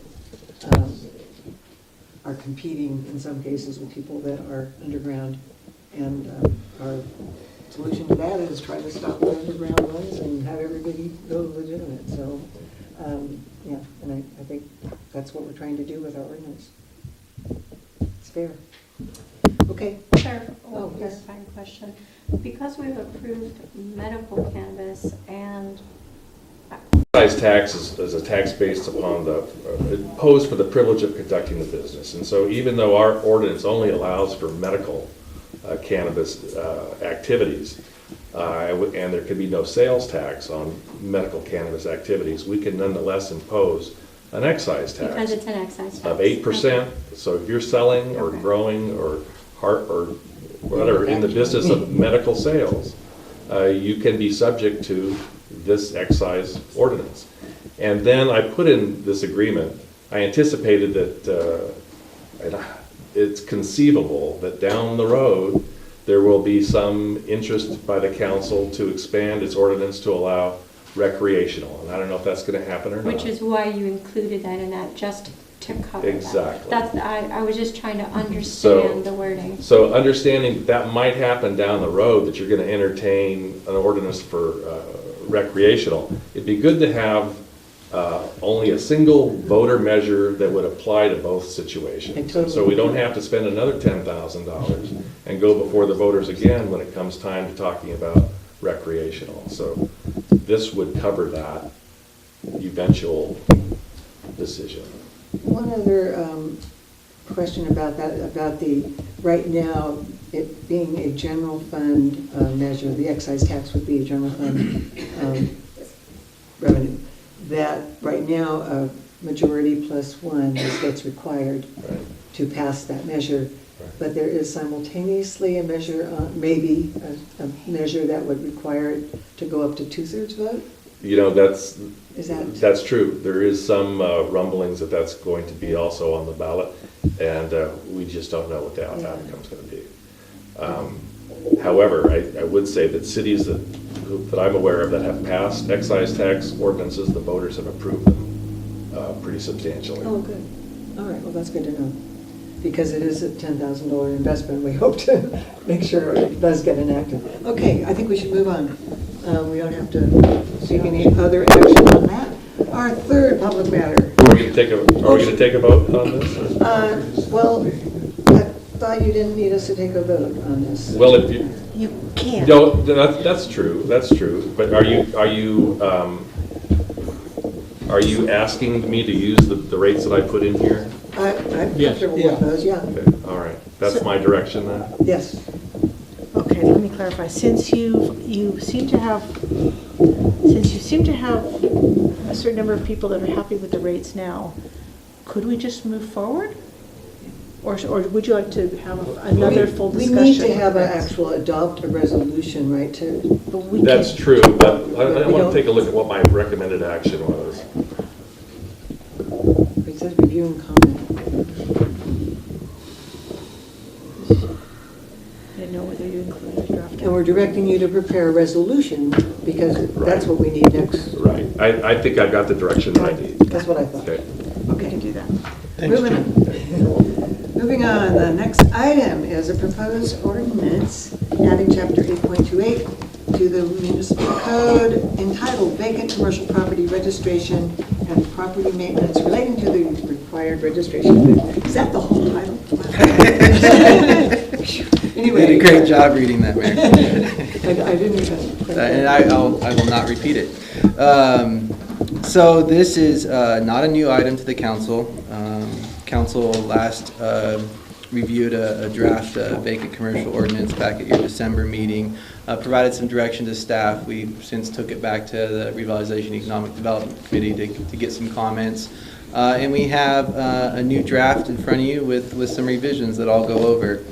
You've got your agenda summary. You've got an edited version of the draft ordinance showing you changes that staff's proposing since the last time the ordinance came in front of you in December, as well as a clean copy. And as they give comments, I will be reading off of the clean copy. The ordinance has been revised in a few different ways here. If you look at the definitions section, we've made some modifications to explicitly include hotels and motels as being subject to the ordinance. We also defined a commercial unit. That was important because for the vacancy ordinance, for someone to be required to register their vacant building, at least half of their commercial units need to be vacant. So if you had a building that had 4 separate commercial units and 3 were filled, 1 was vacant, they would not be subject to this ordinance and the requirement to register. I think one important matter that staff certainly and possibly the council has struggled with in finalizing this vacancy ordinance is how do we ensure that the ordinance is targeting the problem owners without unfairly impacting the responsible property owners.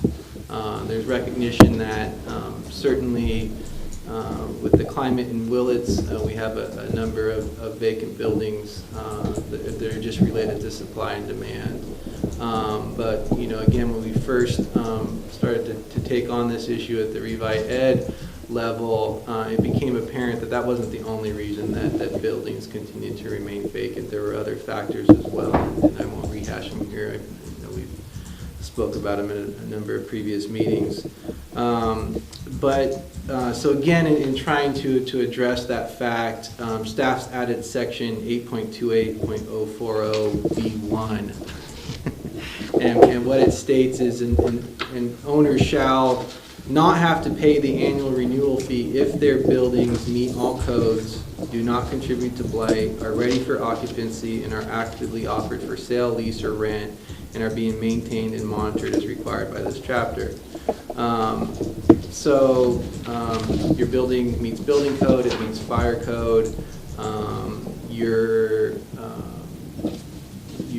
you don't have a blighted premises, it's not, you don't have a structurally faulty foundation, there's an unrepaired fire water damage, broken windows, your lot's being maintained, it's not a fire hazard according to the fire marshal, it's not attracting illegal activity as reported by the police department.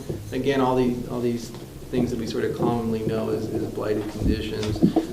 It's ready for occupancy, meaning that, you know, a business could move in and expect to essentially have turnkey ready conditions. Now again, different business types require different occupancies, but provided you can meet any type of occupancy, essentially, you'd be meeting the criteria there. Actively offered for sale, lease, or rent. So apparently there's a number of folks that own vacant buildings and can choose to leave them vacant and get a tax break off of it. That's their right, but under that condition you would be subject to the renewal fees if you met all other criteria otherwise. And then being maintained and monitored is required by this chapter. So there's a number of standards. This ordinance does do a better job of explaining to owners what the city anticipates of them or expects of them as far as maintaining their building and their property. So I think so again, it's trying, what the idea, the intent behind that revision is you have an owner that comes in, they'll pay an initial registration fee. At the meeting in December, I think I heard something around maybe $100 initial registration fee. If in a year after registering, if they meet that criteria, they certainly can update their application, get any new contact information, what have you, but they're not going to be subject to any renewal fee. That $100 they paid initially, it's zero after that. But for those folks that continue to have vacant buildings, they also paid the $100 initial application fee, but when that renewal came up, they still are maintaining a vacant building that doesn't meet that criteria, they're going to pay the renewal fees. And I think maybe for this idea to be effective, it would be important to escalate those fees significantly after the first year, both to encourage owners to maintain their property, but as well as to offset the cost of inspection and maintaining the property, or excuse me, maintaining the program. So what we're asking or requiring through this ordinance is when you register, we're going to have our building official and our fire chief inspect each building at least once. That would be covered under the $100 registration fee. When I say covered, they wouldn't need to pay additional funds for those inspections. While it may offset the cost to the fire department, it's not going to pay for the cost of the building official. So on the initial inspection, we certainly wouldn't be recovering our cost through just a $100 fee. And we still have to bring a fee schedule back for council approval, so you don't have that information in front of you. But any direction you could provide or hint at would be helpful. So again, you know, looking in addition to that language, looking to have escalated renewal fees after that first initial year. Mm-hmm. But again, those folks that are meeting that criteria, there's no renewal fee, it's waived each time. Then another important change that was added to this ordinance is under section 8.28.110D. It'd probably be helpful if I called out a page number. So if you look, I'm on the clean version, and this is listed on the bottom of page 6, and then continuing on to the top of page 7. This would, I guess, add more teeth to the ordinance. It was kind of a common comment that I've gotten from some folks is the ordinance needs to have more teeth. That would allow, at the discretion of the code enforcement officer, the ability to levy administrative fines against a problem property or problem property owner that's failing to maintain there. And there's an opportunity to actually set a fee in there as well. And so I wanted to point out that important change. Otherwise, most of it is just kind of grammar, providing clarity to the ordinance. So what you have is a recommendation to certainly provide any corrections, revisions that you'd like to see staff make, but then direct us to go ahead and complete environmental review and bring this matter back to you at the next council meeting for introduction, waiving of first reading. Okay. So questions from the council members, otherwise we'll open the hearing first.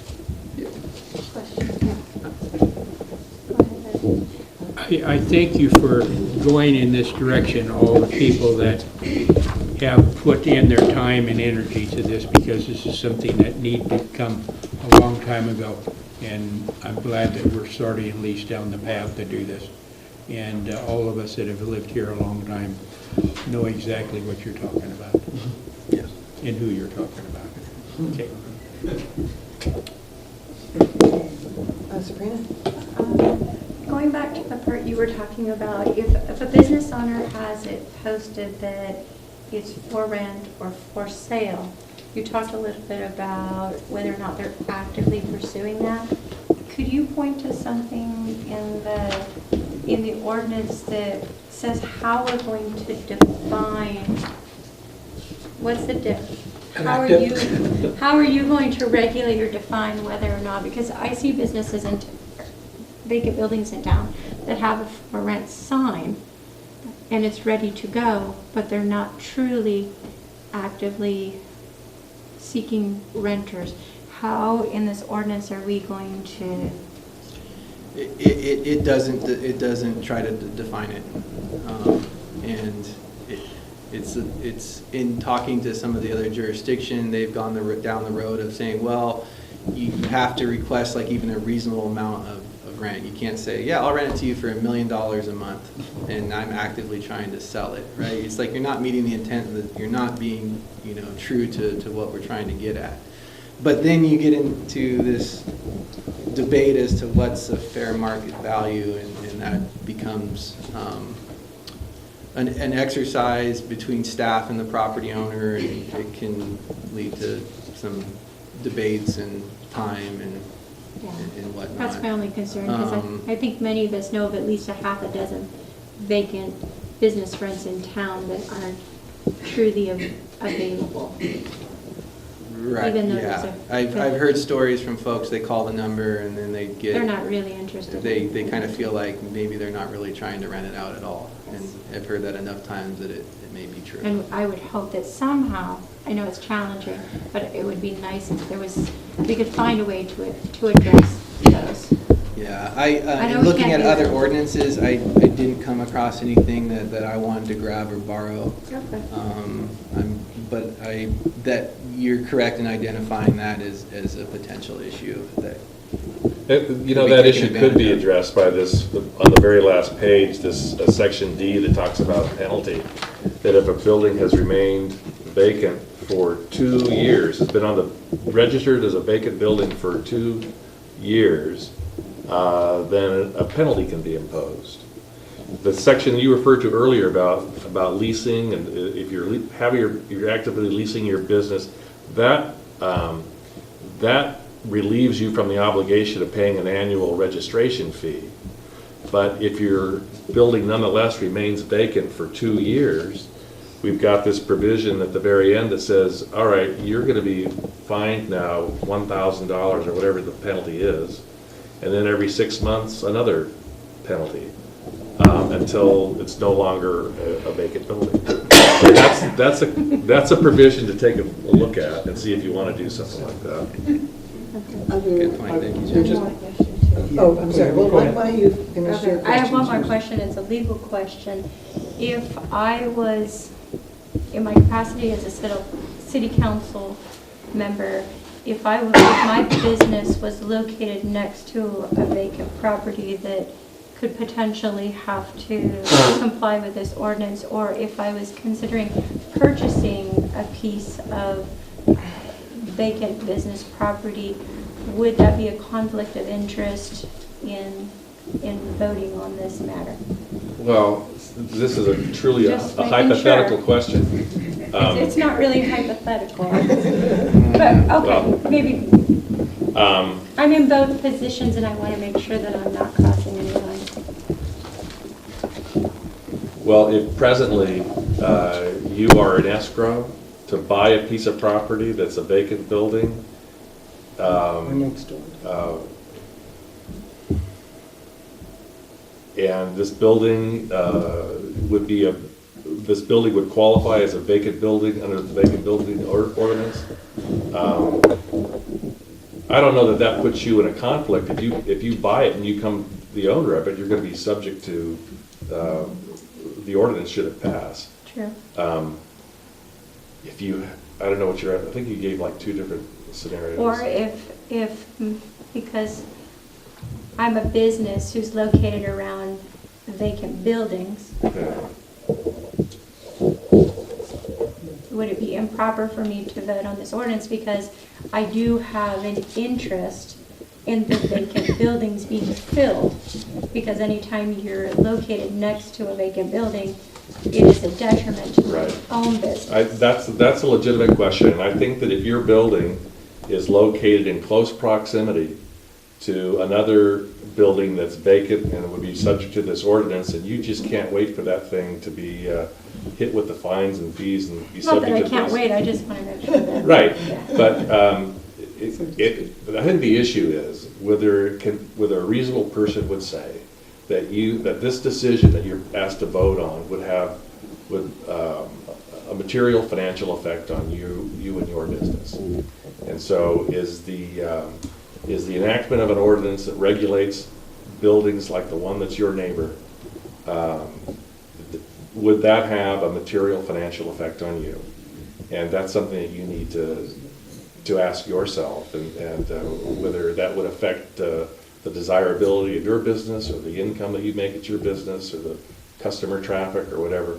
You can also go consult the FPPC, Fair Political Practices Commission, and tell them your concern, and they'll give you advice. That may affect more than one council member. We're not actually going to be voting on this tonight. Right.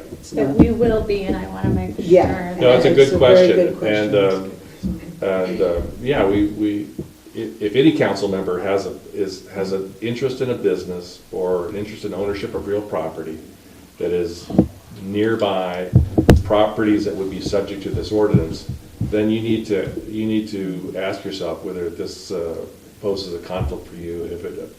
What does nearby mean?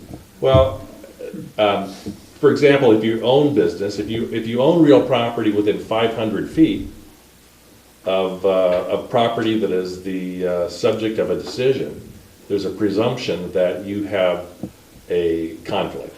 But then you go to a next step to determine whether or not, just because there is that presumption, is it reasonably foreseeable that you will have a material financial effect on you?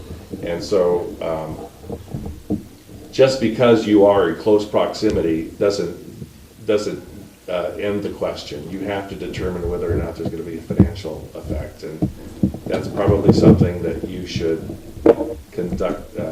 make a phone call to the FPPC about, or make a letter request. Isn't there also a provision that if something affects pretty much citywide, like, for example, zoning ordinances or general plan policies, they will, That's by called the- definition, affect all of us as well as all the citizens. That's called the public generally exception. And so since this applies to all vacant properties in the whole city, not necessarily targeting your neighbor or or your own building, that might be a different situation. I don't know, because we're trying to address a problem that is pervasive, not just targeting any one particular spot. Right, that's true. So I'm wondering if that might be, that it might be covered under that provision, that we're trying to adopt an ordinance that applies to vacant parcels throughout the commercial and industrial buildings. Yeah, something to consult the FPDC about. Yeah, okay, so with that, we aren't actually voting tonight, but I do think that's worth checking into.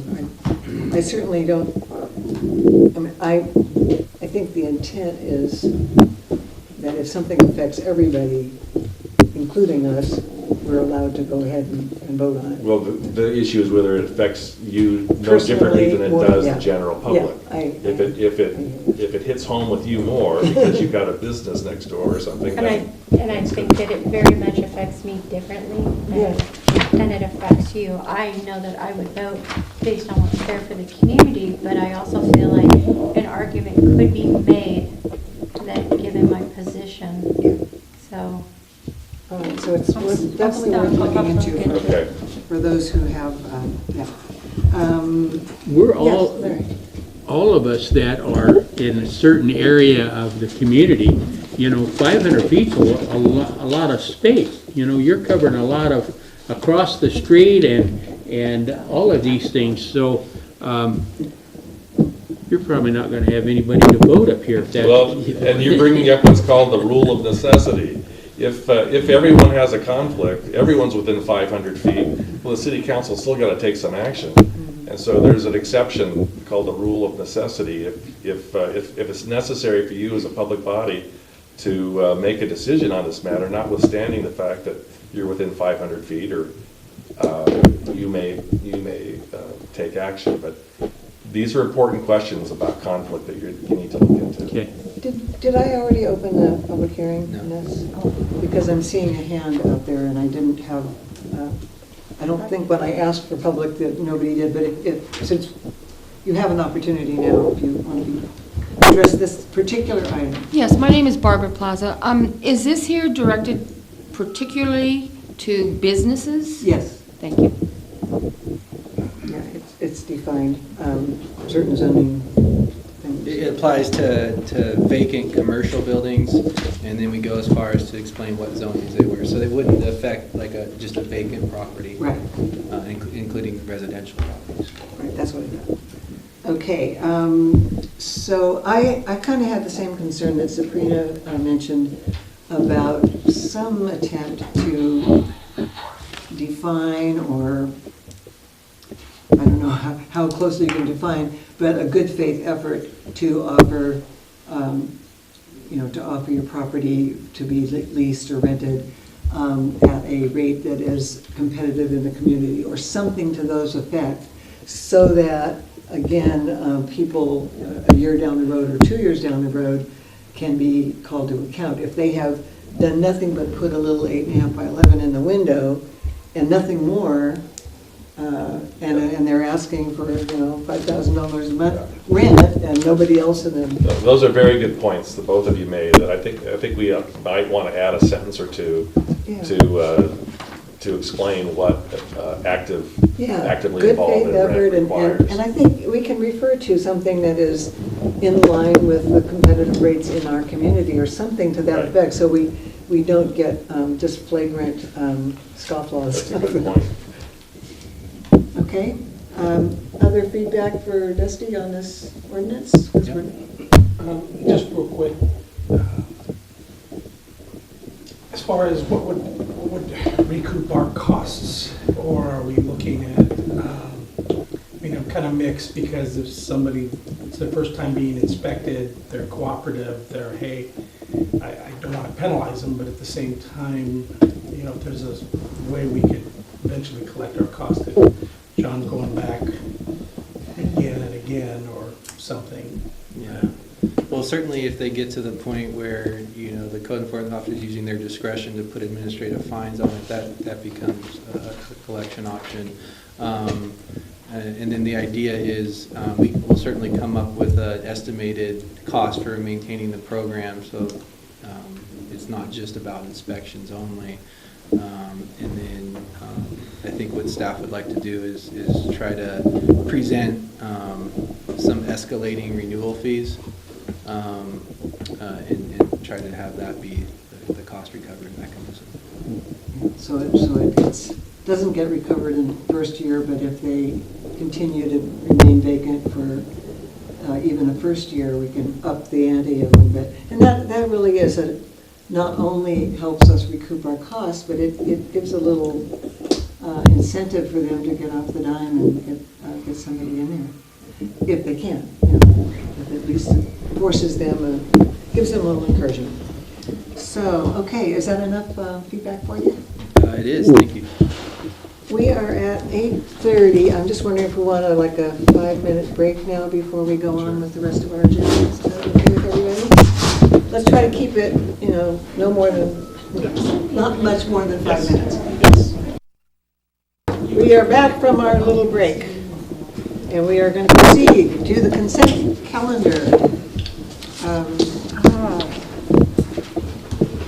Did you want to pull an item? I would like to pull item 4E.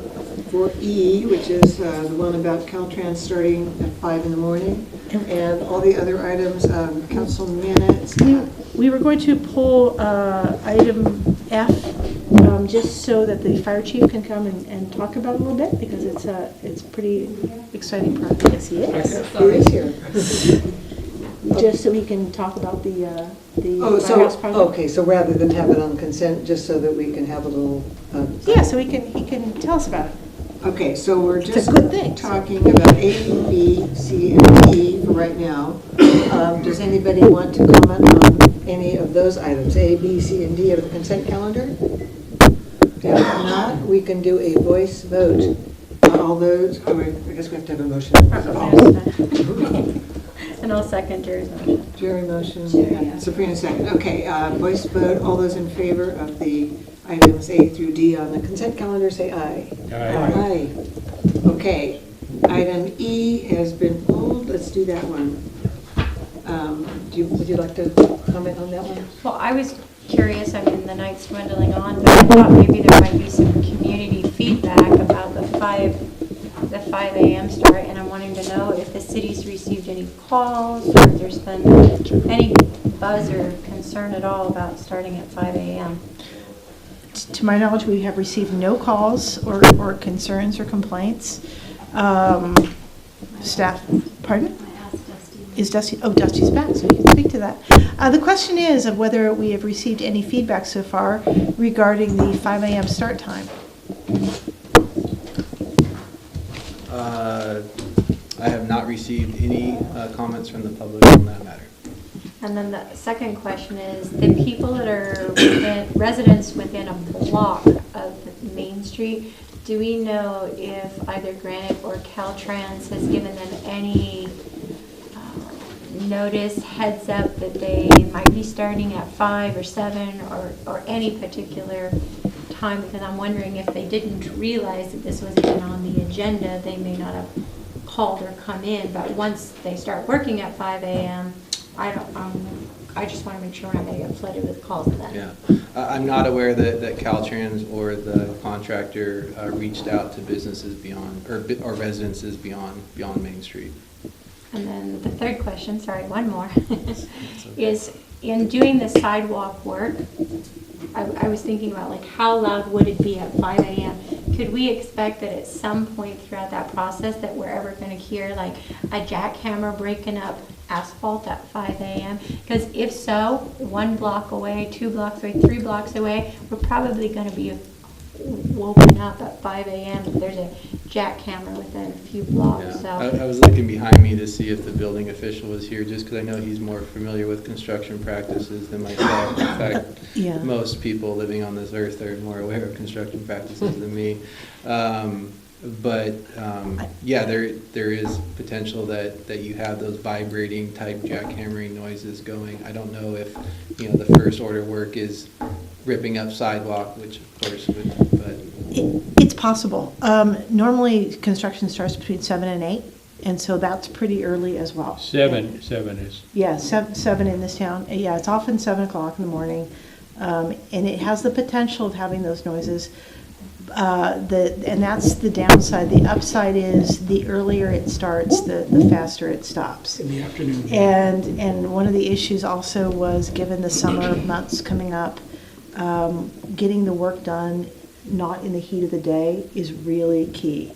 And so that was another reason why they wanted to start early. Sort of the faster they start, the sooner they end, and that was a benefit for businesses. So it's a trade-off. I mean, it's definitely a trade-off. If they had to start later, they would be working more in the heat of the day and be more disruptful with more traffic later on. So those are the trade-offs.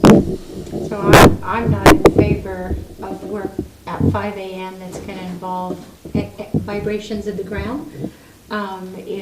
If we can be reassured that the work that they're doing early in the morning, it could be pouring, it could be a ton of other Mobilizing things. I don't care at 5 a.m., but I don't want the jackhammer or anything that's going to vibrate the ground or be super loud. I don't want my kids waking up at 5 a.m. I don't want my neighbors complaining about it or having to endure it. We all need our sleep, and 5 a.m. is really early.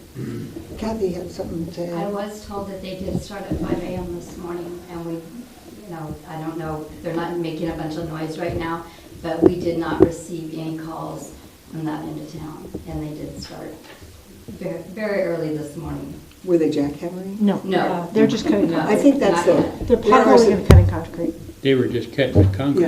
Yeah, Jerry. They're cutting, Oh, yes. yes. Chief Warnock. Our officers, I asked our officers, because I don't get there here that early, they start setting cones up, getting everything staged and stuff before 7. They did not start at 5 o'clock this morning, as far as we know, because I specifically researched that.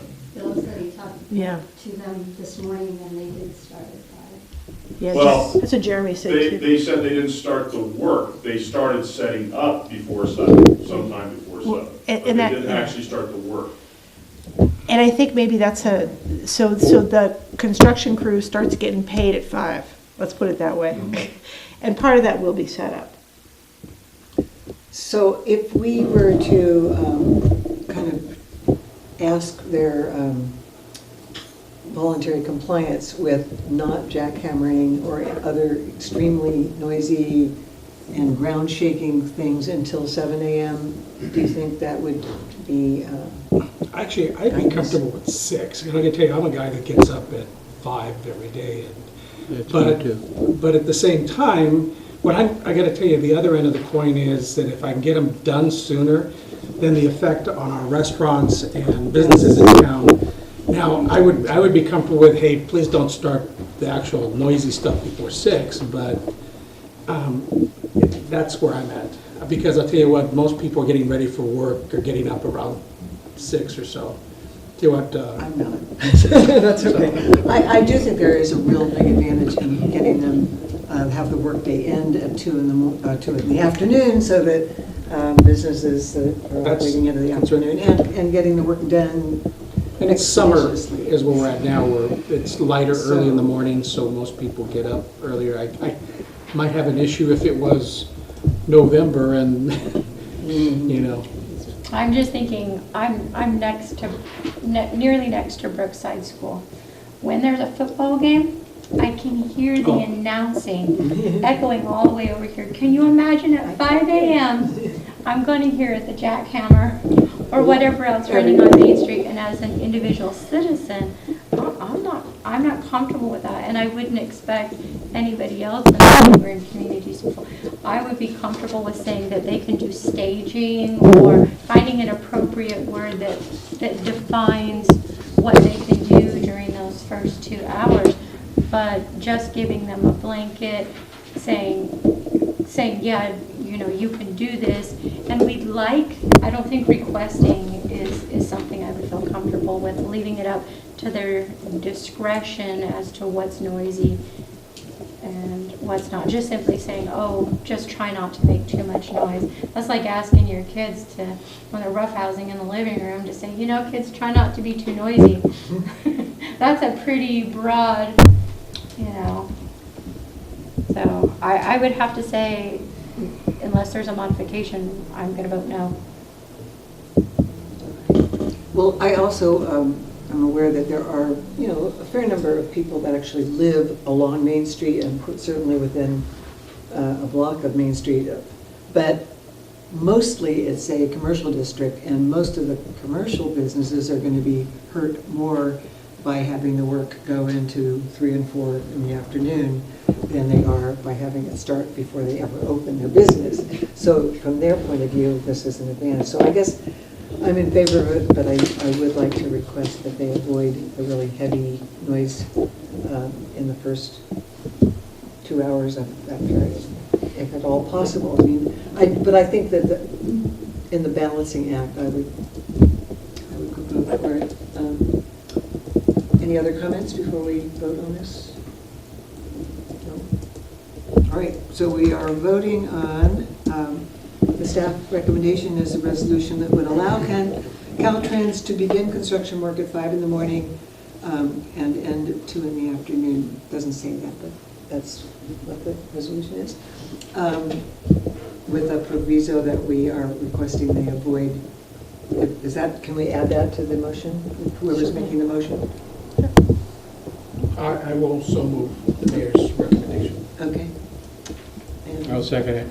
okay, we have a motion and a second, and we're going to have a roll call vote. Yes. Yes. Rodriguez. No. Mayor Strong. Yes. Okay, and of course, you know, if we find out that they're flagrantly violating it, I can rescind that. Okay, I like they did the first day of work where they had no parking on all of Main Street. The other item that got pulled is a letter of support for funding the Little Lake Firehouse project, and that would be a letter to the United States Department of Agriculture. Chris? Madam Mayor, thank you. Council members, thank you for allowing me to come up here and pull in that item so I can have the opportunity to speak about our firehouse.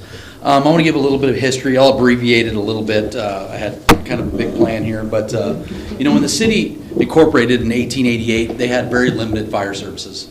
Literally, their state-of-the-art equipment was buckets. That's how things work. We progressed a long ways from there, but in some ways, we haven't progressed that far.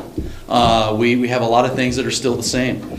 1901, Willits had a fire, I don't know how many are aware of this, that almost destroyed the entire city. Nobody had fire insurance back in that day because nobody could afford fire insurance back in that day. The premiums were too high. We didn't have an organized fire department at the time. Moving down my list here, the Volunteer Firefighters Association here in Willits started with 5 volunteers. Basically, they assembled a designated bucket brigade back in the day. 5 individuals was our local Firefighters Association that still exists to this day. In 1914, we purchased our first fire engine. It was called a chemical truck. And that was Willits' first. I wish we still had it, but we certainly don't. And in 1930, we finally organized a fire department here in Willits.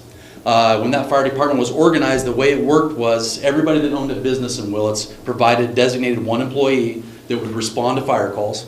They would do the maintenance, they would do the training, and had to attend the meetings. So we became an organized fire department at that point. And at that point, insurance premiums started coming down to where local business could afford to purchase. And that leads us to somewhat of today, and I'll get back to that 1930. In 1936, our third engine was purchased. 1936, we still own it today. It's still it's a state champion muster engine. We still hold the state record for time for a Class B pumper. In 1952, our fire station was built. That's the station that we know of across the street that also supported other city services such as the water, the court, the police department. The original jail cells are still in the building as we speak. And of course, it houses the fire department. In 1964, the Little Lake Fire Protection District was formed to provide fire service outside of the city of Willits to the surrounding areas. Well, in 1977, the Little Lake Fire District and the Willits Fire Department merged and became one. I wear a patch that says Willits Fire Department and Little Lake Fire District. However, we are a county district that supplies fire service to our incorporated city. In 1986, these are kind of just key things through the fire service through the years. We hired a gentleman named Jeff Smith, a hero of mine, and he changed the fire service here locally. 1988, we built a station on Bechtel Road. It's our substation in the community. It allowed us to provide a fire station to the south end of town and encompass our city with our surrounding origins. We get a 2-mile radius around a fire station for our ISO rating. Now we can cover the entire city of Willits with that station being built. Plus it gives us a training facility. In 1990, if we can believe this, we hired our first paid firefighter. His name's John Tillman. He still works for us today. He's the most important, he's my number 2, but the reality is I rely on John every day. He's been here a long time. In 1995, we purchased our first ladder truck. It still is one of our biggest pieces of apparatus, and we rely on that huge toolbox as we speak. Now, in 1988, the idea behind the fire service in Willits was to literally provide fire protection to the city. We've gone far beyond that now. We're in the center of the county. We are a true all-risk fire department, still made up of volunteers. We respond to all vegetation fires, structure fires, vehicle fires, high and low angle rescue, urban search and rescue. We have our own swiftwater rescue team, EMS response, hazardous materials specialists and technicians, and most importantly, we provide fire prevention services to our city and our surrounding area. Most important part. We do this with 3 paid staff, a secretary, and 40 volunteers. I would like to go back to what we said for the organization of the fire department in 1930. Businesses are still letting people go during the day to provide that fire service to our community, and that needs to be recognized. In 1990, I use 1990 because that's when John Tillman was first hired as part of the Little Lake Fire District. In 1990, the Little Lake Fire District responded to 280 calls for service. Okay, this was done with the paid fire chief, and it was done with this single paid firefighter and 40 volunteers. Here we are in going back to 2017, we respond to 650 calls for service. We're still using the same 40 volunteers, not the same people, but the same amount. Still doing it with 40 volunteers. We do have a training chief, a paid fire chief, myself, and a deputy chief. But the reality is we haven't changed. Our calls for service have substantially grown, but we're really doing with the same kind of staffing. The paid staffing in Willits is 8 to 5, Monday through Friday. We're paid to administrate the fire department. Once 5 o'clock hits, we're volunteers just like everybody else on the department. We now have, instead of 1 engine at a time or a chemical pumper, we now have 1 heavy rescue. It's the only one in the county. 1 ladder truck, 2 Type 3 wildland engines, 4 Type 1 structure fire engines, 2 water tenders, 3 duty vehicles, a hazardous materials trailer, swift water trailer, and an urban search and rescue trailer that we provide for mutual aid and to take care of our own community.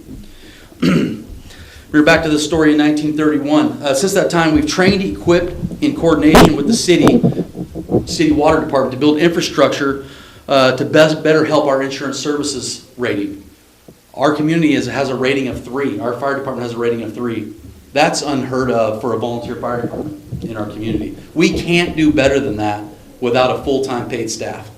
It's very impressive. And we're proud of that. We're very proud of that. Our current main station was built in 1952, and it's definitely served its purpose. But now I'm going to get into the reasons why we need your letter. Engines that meet current NFPA standards, they do not fit in our building physically. It isn't because we want the great big fire truck, or they just flat don't fit. We recently purchased a new water tender. I will say it is NFPA compliant, but we paid around $60,000 more to have it custom built to be 3 inches lower and shorter to fit in our firehouse that was built in 1952. We're happy to have it, but it does cost more money. It's an unreinforced masonry building, and we do live within the active Myakama fault area. In other words, there's no rebar, there's no concrete in the walls. It was built for a purpose back in the day, and it still is standing under those same, it hasn't been upgraded, it's in the same condition. Roofing companies that we've reached out to fix our leaking roofs, they won't touch a roofing project due to deterioration of the brick around the top of the building and the roof structure itself. They're not interested in taking on a project of that nature. Inside, the air quality for the employees, it falls outside the recognized air quality standards for mold, and it doesn't allow for 24-hour occupancy. We can't have people stay there. And here's where this became most apparent, and that we need our public and council and our board to realize. We just suffered in October the worst disaster that our county has ever seen. We had 10 to 12 volunteers that were there. Aside from the engines that we had out on the call, the 10 to 12 that we had out on the fires, we had 10 to 12 firefighters that were down here daily, their employers letting them go, that wanted to stay here overnight in order to keep any incident that we had in our community small. That was the goal. We didn't have the resources to have anything get bigger than what we could handle. We don't have a firehouse that allows for our insurance. We can't keep it for 24-hour occupancy. Okay, that's a problem. They stayed available. They were available. They were available by pager, and they certainly responded to calls when we had them. Because during those fires, I don't know if you're aware of it or not, we had 2 structure fires, 3 vehicle accidents, and a multi-casualty incident on the grade, all during the time of the Redwood incident that were handled by our local resources.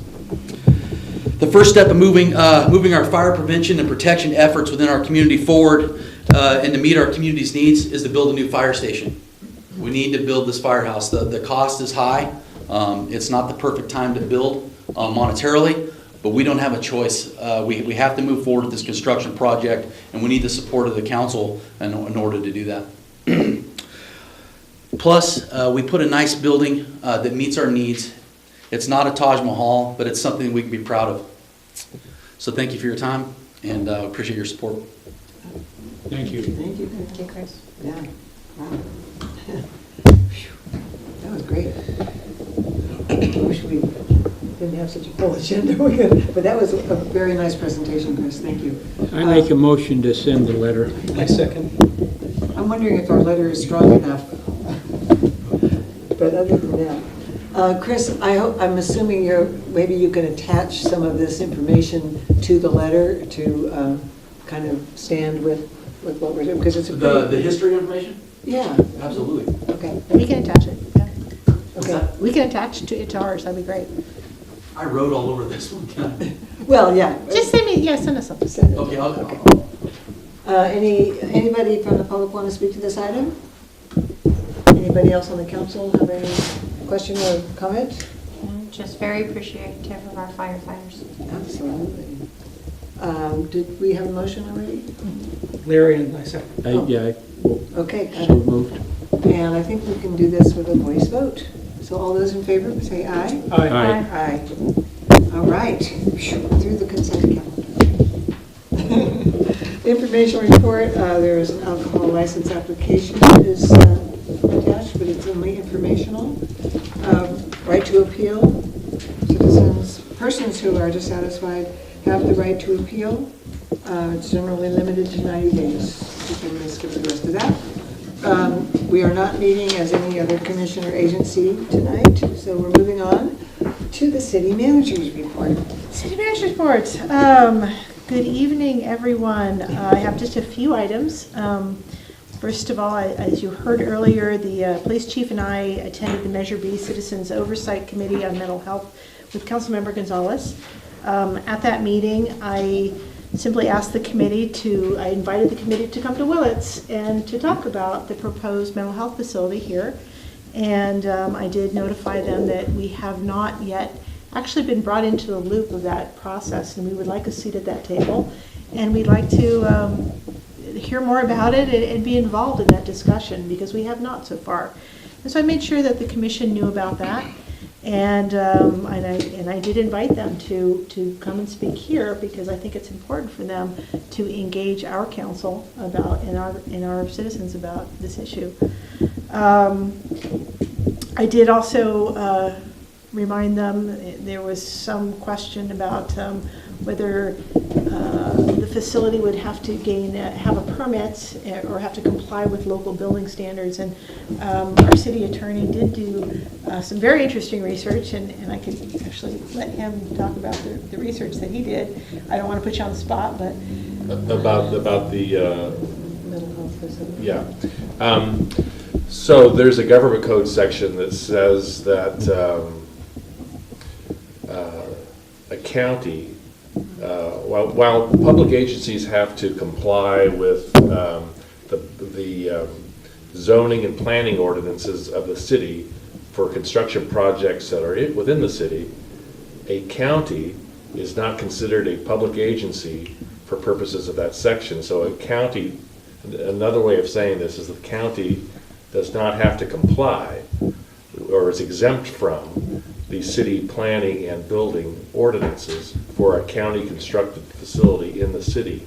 However, I also researched the mental health facilities that we understand are being proposed, and there are state licensing requirements. In order to get a license from the state to operate such a facility, an applicant has to comply with the local building and zoning ordinances. So the county does not necessarily have to get your blessing at this juncture for the type of building that they want to construct and comply with your land use requirements. However, they will not be issued a license from the state to operate such a facility unless they do. I think that's the brief nutshell version of what I read. And, I appreciate that, and so I don't think a lot of people were aware of that, so I did say that to the Measure B committee, and they looked somewhat surprised. And I also wanted to let them know that we have had people who said that they were going to be working on the facility come to our building department and actually ask how they could get around or skirt the hospital permitting requirements, and they actually did say that. So I wanted the committee to hear that as well, because we want to work with them, whatever they're doing. We want to be in partnership with them and have a seat at the table, whatever it is they're building, which we really haven't been told very much yet, but we want a voice in that. So they heard from us. And I didn't do any really exhaustive research. This was just a couple mornings ago that I found these code sections, and so there may be some room for some additional research. But I think the point you raise is that whether or not they are actually exempt from the city planning and zoning ordinances, it would be a nice neighborly thing to do, to sit down with the city and discuss these issues and perhaps come up with some kind of an agreement that addresses the city's concerns.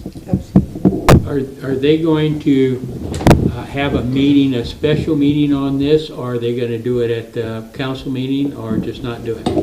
I have no one has reached out to me yet, so I don't know. And so I will reach out to them. I was, this issue came to us a very short time ago, and I was on vacation for a few days, but in that time, still no one has approached me. I wanted, with the caveat, the Howard Hospital Foundation Board their executive director and one of their members actually did come to me and said, hey, I want to tell you about it. And they've been very forthcoming and very nice to talk to, and I do want to give them credit for doing that, because I think without their coming forward and talking to me, we would know almost nothing. So I do appreciate the Foundation Board for expressing, or their executive director expressed a strong desire that they work closely with the city in this, but the county I have not heard from. And Ted Donnan also has expressed his willingness to meet with you and whoever else we want to. And I asked that he actually come to a council meeting, because I think he should really be heard by the council in a public session. I think that would be appropriate.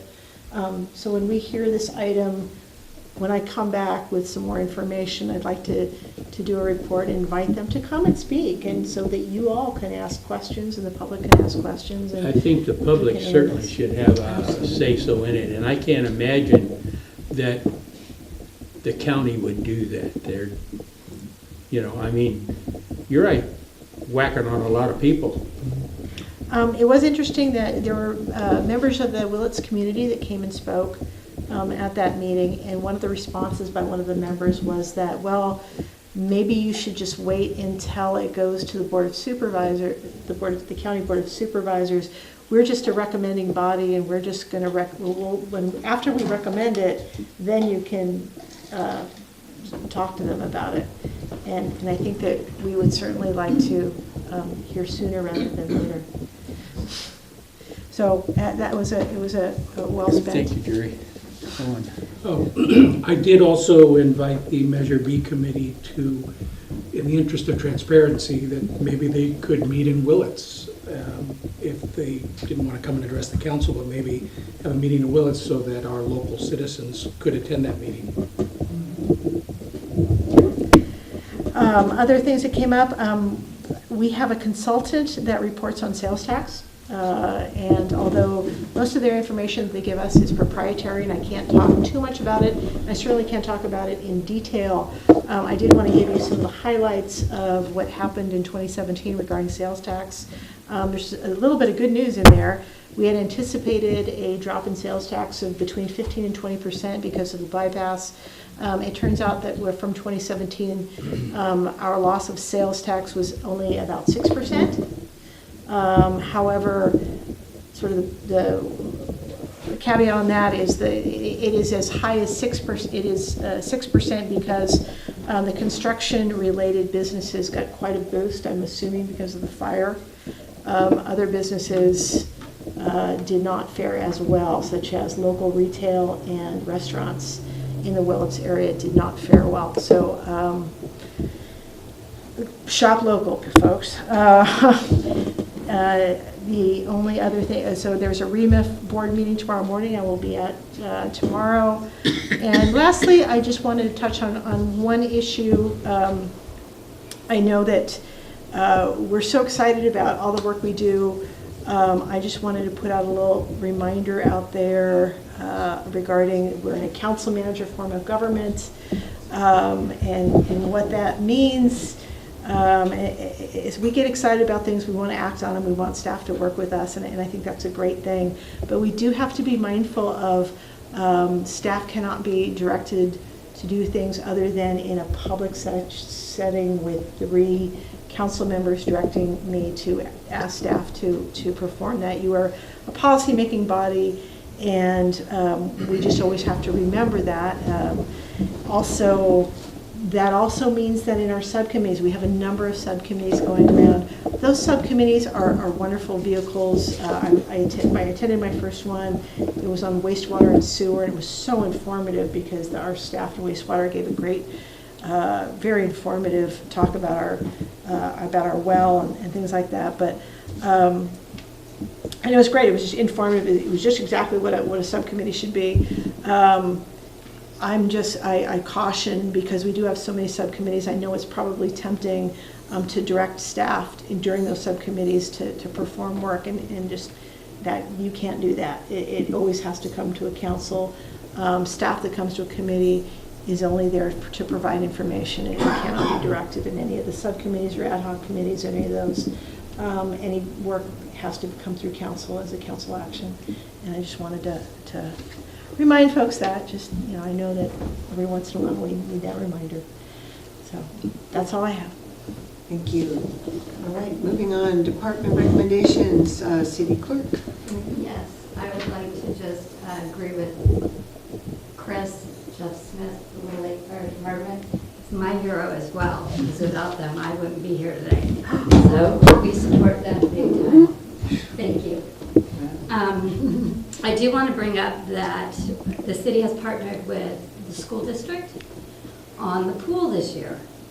So they are taking over the pool, and Maddie Pignon Owen is now our pool manager.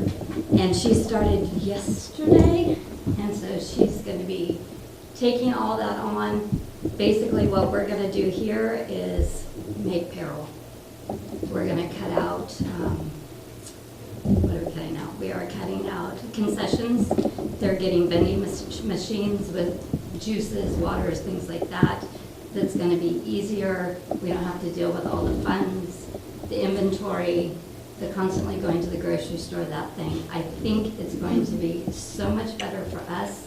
It's going to be better for the school because they have staff there.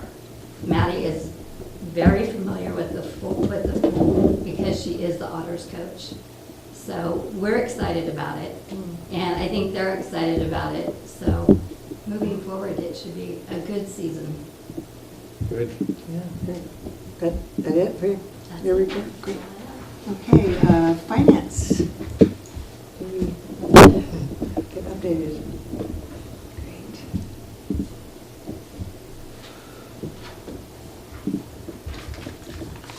Members of the council, Celia Peterson, your interim finance manager, and I'm bringing forward an agenda to discuss and possibly adopt resolutions that will amend the adopted budget appropriating funds for a low-cost sewer lateral loan program, and then also authorize staff to designate employees to sign pledges of collateral for approved loans.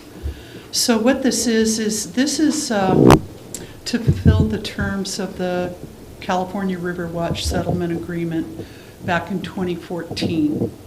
And they have required the city to establish a loan program investing $35,000 to provide low-interest loans to eligible property owners. This has come before you before, and it was never carried through to fruition. So this is coming back around this time. And what has happened is I've met with loan officers from Savings Bank of Mendocino County and discussed the possibility of having them provide the administration of this program.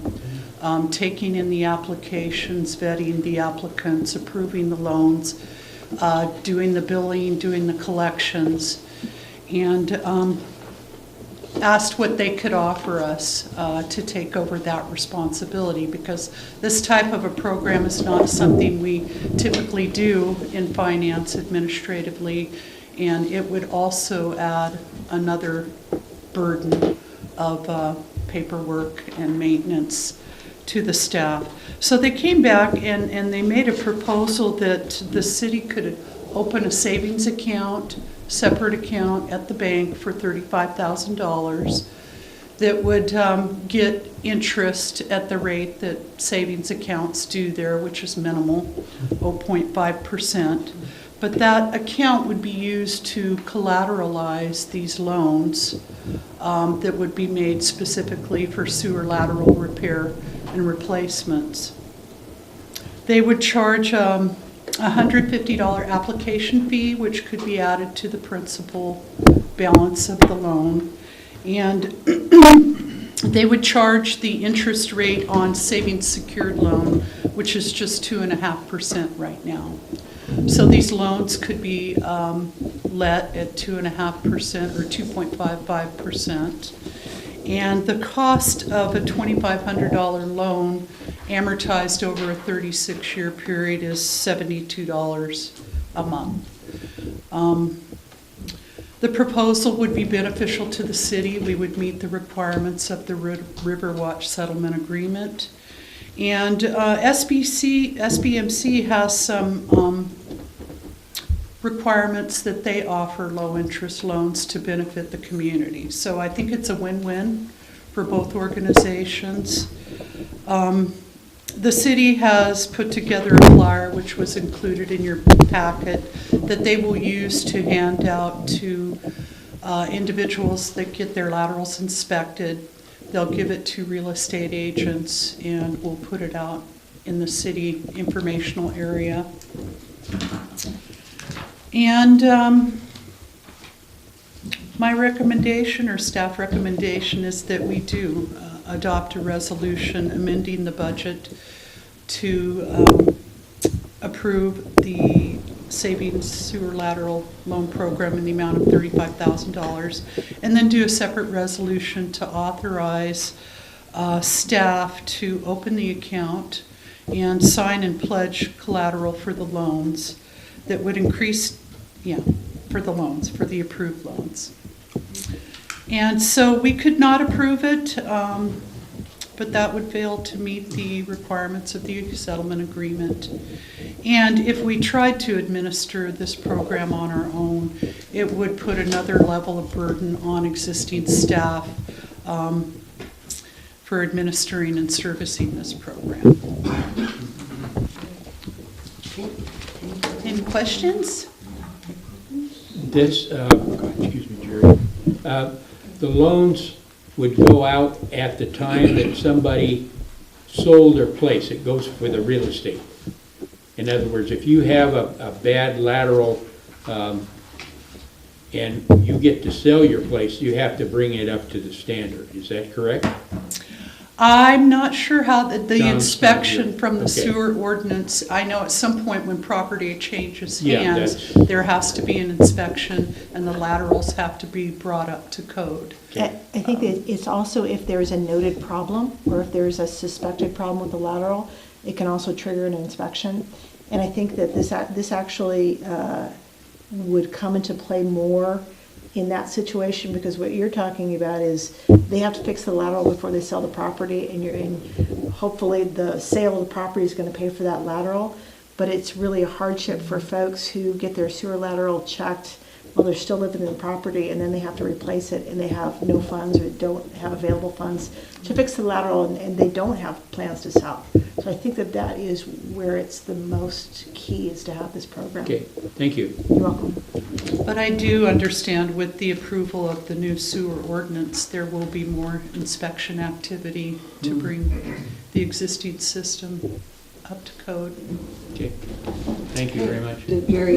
Actually, that's how I envisioned it, Stephanie, and I gotta tell you, when I saw this and saw how you and the bank came up with this, I was just tickled pink that we were able to offer this, and thank you for the work in this. I like your. I agree. Good, yeah, it's a wonderful win-win, as you put it. And I like the little poster thing that you put together. It's really very readable and kind of encourages people to, they understand what it is. So that's great. So we have two motions that we will have to make. The first one is to adopt a resolution to adopt the budget to appropriate those funds. So moved. Second. Okay, moved and seconded. Was there any comment from the public on either of those items? Good. All right. So if no further questions, let's have a roll call. Councilmember Gonzalez? Yes. Strand? Yes. Rodriguez? Yes. Mayor Strong? Yes. And the second motion to authorize the staff to set up the account and designate employees to So sign. moved. Second. Thank you. And again, there's been no comment, so roll call. Councilmember Gonzalez? Yes. Yes. Yes. Mayor Strong? Yes. Thank you. Boy. Okay. Was there, okay, is there any report, anything else on finance that you wanted to report? Yeah, I should have, we're having a finance committee meeting tomorrow at 4 o'clock. So we'll be giving the committee members an update. Also, the audit will be brought to council at the May 9th meeting. Thank you. And it is just about complete. Great. Okay. Human Resources, we're glad to have Karen back here.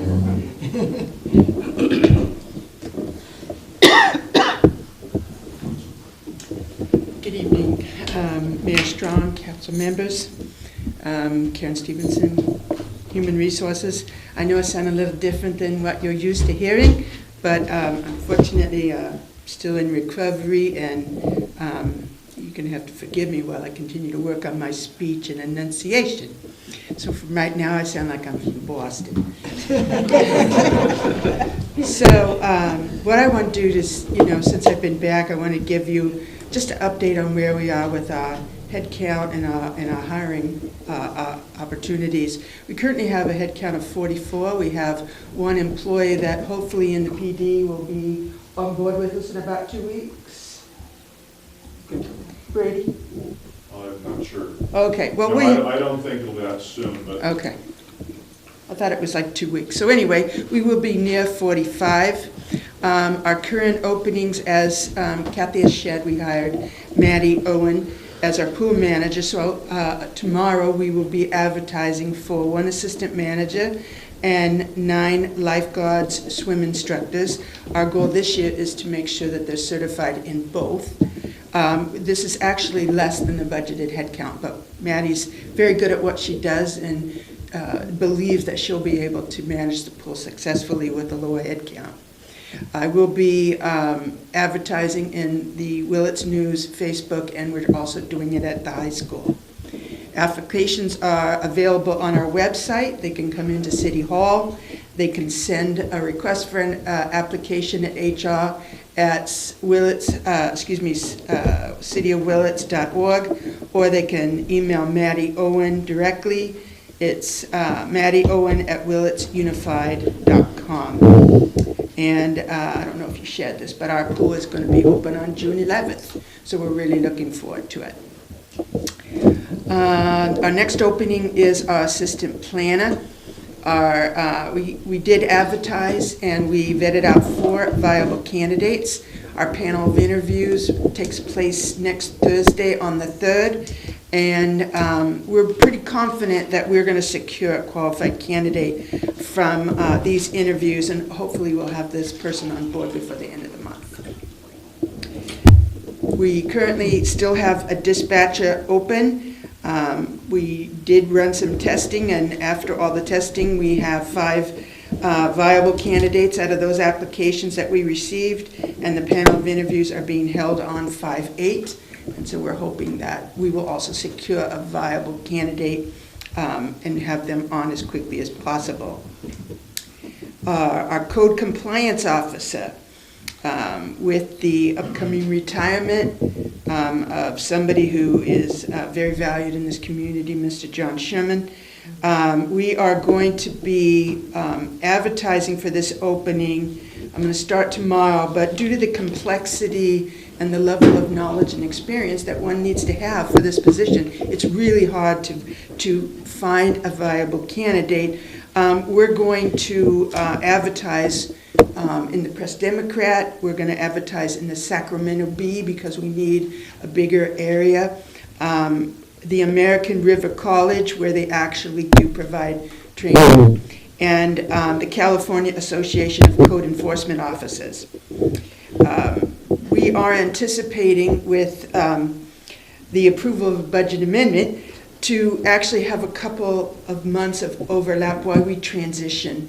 There's so much going on in our community right now, as you know, and we want to be able to transfer knowledge to that new individual and make sure that the community feels safe and with the feeling that they're going to be able to run the position just like John did. And I'm going to add to that.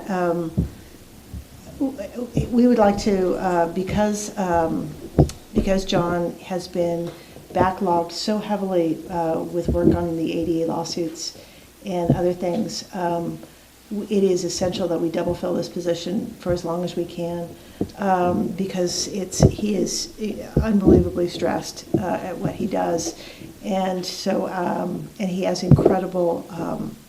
I like to call it street cred in the community. He's tough, but he's fair, and no matter who I run into, they are sing his praises. And even though he's hard on them, they go, yeah, but he's really good. And we need to make sure that he follows this person around and gives that person the credence that they deserve in this community, so that person can hopefully take a little bit of that street cred too and go out and do a good job for us. So that's what we're going to be doing. We have 2 future advertisings going to be taking place. We're going to rerun the finance director position, and we're going to look at ways to expand advertising sphere of influence. I love that when Dusty uses that terminology. But we want to be able to get somebody who's going to be qualified and understand the complexities of our community. And then the next one is going to be our Public Works Director. We'll have a little bit more of that later on, but we are looking to fill that position. And lastly, our website. I'm proud to say that we are currently on track. We are moving as fast as we can, getting with all the levels of current workload, trying to make sure that we produce a quality product for our community. And we do anticipate at this juncture to have it go live towards the end of July. Okay. Any questions? Wow. Thank you, guys. Welcome back. Yeah, it sounds like you've got a lot going on. All right, legal. Nothing for this evening. Nothing further than all you've already done. We've been keeping him really busy. Yeah, we have. You have been already filled in. Okay, we are moving on to public safety. Chief Warnock. Scott Warnock, Chief of Police. I promise this will be the last Nixle update. So we sent out our first message on Nixle, and it worked. We sent out an advisement message regarding downtown and the construction. We were able to, the county helped us. I contacted the GIS expert there, and we got what's called a shaped file. Thank you. A shaped file that designates the city limits, which enables us to do a reverse 911 only to the city residents. So we have that in place. We can do a reverse 911 to the city residents as well as anybody who signs up on their cell phone. We straightened out the issue. I mentioned one time that if you dial on your cell phone 888-777 and you type in the zip code 95490, you'll sign up. Unfortunately, if you do that, you also sign up for everything in the county that's the 95490 area code, which is fine. Some people want that. But if you only want the Willits alerts, you can dial that number and just type in Willits. Not Willits, California, just Willits, and that'll sign you up only for the Willits area. Unfortunately, the people in the county don't have a choice. If they're on Nixle at 95490, they'll get our alerts too. That's all on Nixle. Do people with landlines automatically get put in here or not? They'll only get emergency phone calls. Okay. They'll get the reverse 911. Okay. The way we have it set up. So they don't have to register? If they have a landline in the city limits of Willits, they do not have to register. And they will be bothered by us whether they like it or not. So there must be some way if they want to be taken off, but I don't know what that is. Well, I think it's important if it's an emergency situation that you are able to contact everybody. So. Right. Okay. Right, and some people don't have cell phones. So the other thing is that we're teaming with Carfax for several things. This is all no cost to the city or the police department. The only thing that we do is we exchange information on traffic accidents for the vehicle information for them, which is traffic accidents are public information in the state of California. So what they're going to provide us with all kinds of investigative tools, again, free of charge. And one of the big things is they're going to have Carfax docs. So what we'll be able to do is we'll have a card. We investigate an accident or we respond to an accident and take a report. We can write the accident number down on the card, give it to the drivers, and they can, in a matter of weeks when the report's done, they can go to the Carfax site and obtain their report, which will free up some of our people. Carfax will charge whatever we charge for the report, like we charge I think it's $10 to the insurance companies to get the report. They will give us 100% of the money back in monthly payments, or they will pay us monthly. So it's a win-win situation. A lot of police departments are using their services. Is it FACTS or? No, it's Carfax, car and fax, like fax machine. Oh, okay. Yeah. Okay. All right, that's all I have. Any questions? Sounds good. All right. Thank you. Thanks for keeping us safe. Yeah. Community development. No? We did it today. Building a firehouse after listening to Chris earlier. Yeah. Is there a site already pinpointed for this? For the firehouse? Yeah. Right where we're located. Oh, Yeah, okay. we'll demo that. And then you temporarily would just operate out of the other one? Yeah, and we have some local business that allow us to house fire engines. Okay, thank you. Okay, Public Works and Engineering, we already dealt with that one item. Is there anything else on there? Nope. Moving ahead. Council and committee reports. League of California Cities. Has not met, is going to meet in Lakeport on the 4th, I believe. And so I'll be attending. And I'm going to try. I think I'm going to try too. I have made a decision. Okay, so that's it. Council of Governments. Did not meet, it meets on the 7th. Okay. EDFC met actually the day after our last meeting, so about 2 weeks ago. And I wanted to, well, probably nobody's listening anymore out there in TV land, but if they are, there is an Access to Capital workshop being given by EDFC on May 17th. And it is held in Ukiah and Fort Bragg, so you have a choice of 2 slightly inconvenient locations, but that's not too bad. 2:30 to 5 in the evening.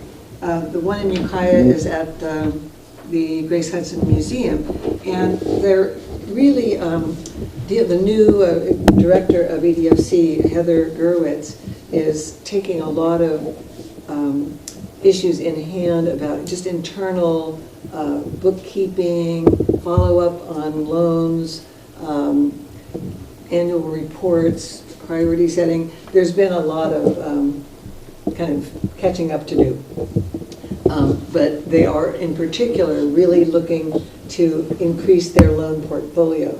They have quite a bit of money available for loans, and they want people who need it to feel free to apply for loans up to $250,000. Wow. Obviously, it depends on the business, and they have to qualify and all that. But if there are local people out there who want to pursue this, I recommend that workshop on May 17th.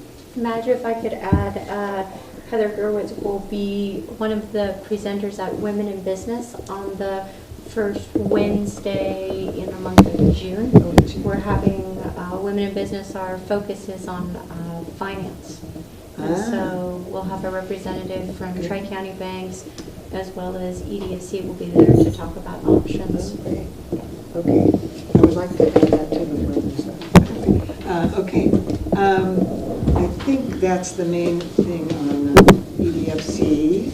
She, yeah, as I said, she's given us quite a lot of reporting on issues that she's come across that she feels need to be improved in how they manage everything. It's EDFC has about, I think it's a 19-person board, and they represent both local government representatives like Willits and the county and Ukiah, but also finance and business community. So there's a lot of input to try to really do with their mission, which is to improve the economy of our county.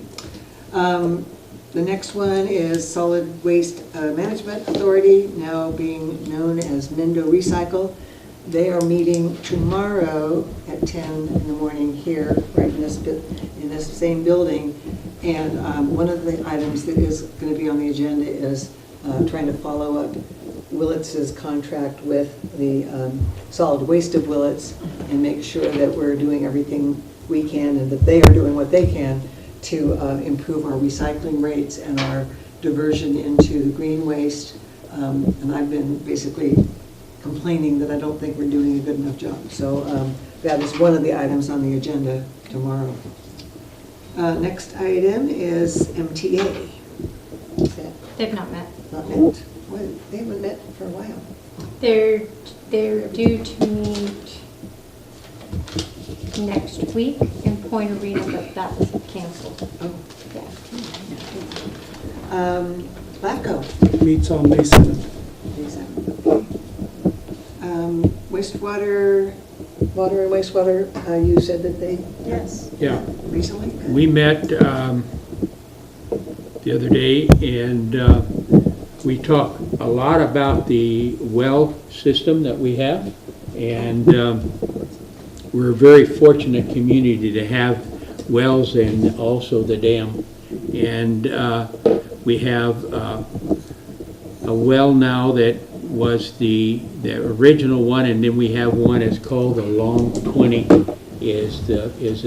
what word that they've given the new well. And the interesting thing about the wells, for my knowledge, is that they several years ago, drilled a test well and figured out the different stratus in our aquifer, where the good water is and where the bad water, the one with the alkali and whatever in it, and blocked those off of the 2 wells that we have for the city. And so consequently, that doesn't filter into our water. It's only the good water at a certain levels that go into the well. And I just think that's amazing. I'd never heard that before. The good water is deeper? Not necessarily. We're blocking some of the bad stuff off at the bottom. And that was one of the things that was brought up. They pour gravel in and then a cap at the bottom down at 200 feet and go from there. And so that was surprising. And another thing that was really surprising to me that I brought up the other day was that the water that hits the valley doesn't necessarily go down into the aquifer, but only at the crest of the hills is where the water goes down into the aquifer. But water that goes down in the valley, if there's a layer of mud or clay, and it doesn't let it penetrate the aquifer. And I was surprised about that, and everybody seemed to know that except me. I was just amazed at that. So anyhow, that was another thing. And we talked about the thing that we passed today was the lateral, and we talked about that. And the ladies have really done a nice job on getting that going, and Andrea did a nice job of presenting it tonight. And so anyhow, that's pretty much it. I just realized I skipped finance, which is meeting tomorrow. We're meeting tomorrow. At 4. Yeah. Okay. And are you able to attend that? No, I notified that that was earlier in the day I could attend, but not at 4 o'clock. Okay. Yeah, we both have meetings earlier in the day. Revive Ed. Dusty, I'll just read off of this, but if you want to give a recap. We met on Tuesday at 3:30, and Dusty provided us an update on the establishment of the downtown highway signage, and review of the draft plan number, location of signs. There was a discussion regarding the, I guess, an update on the relinquishment project with a review of the project schedule. It was kind of quick. Dusty still had his Caltrans call map or project schedule, I guess, giant. And let me see, we established a subcommittee.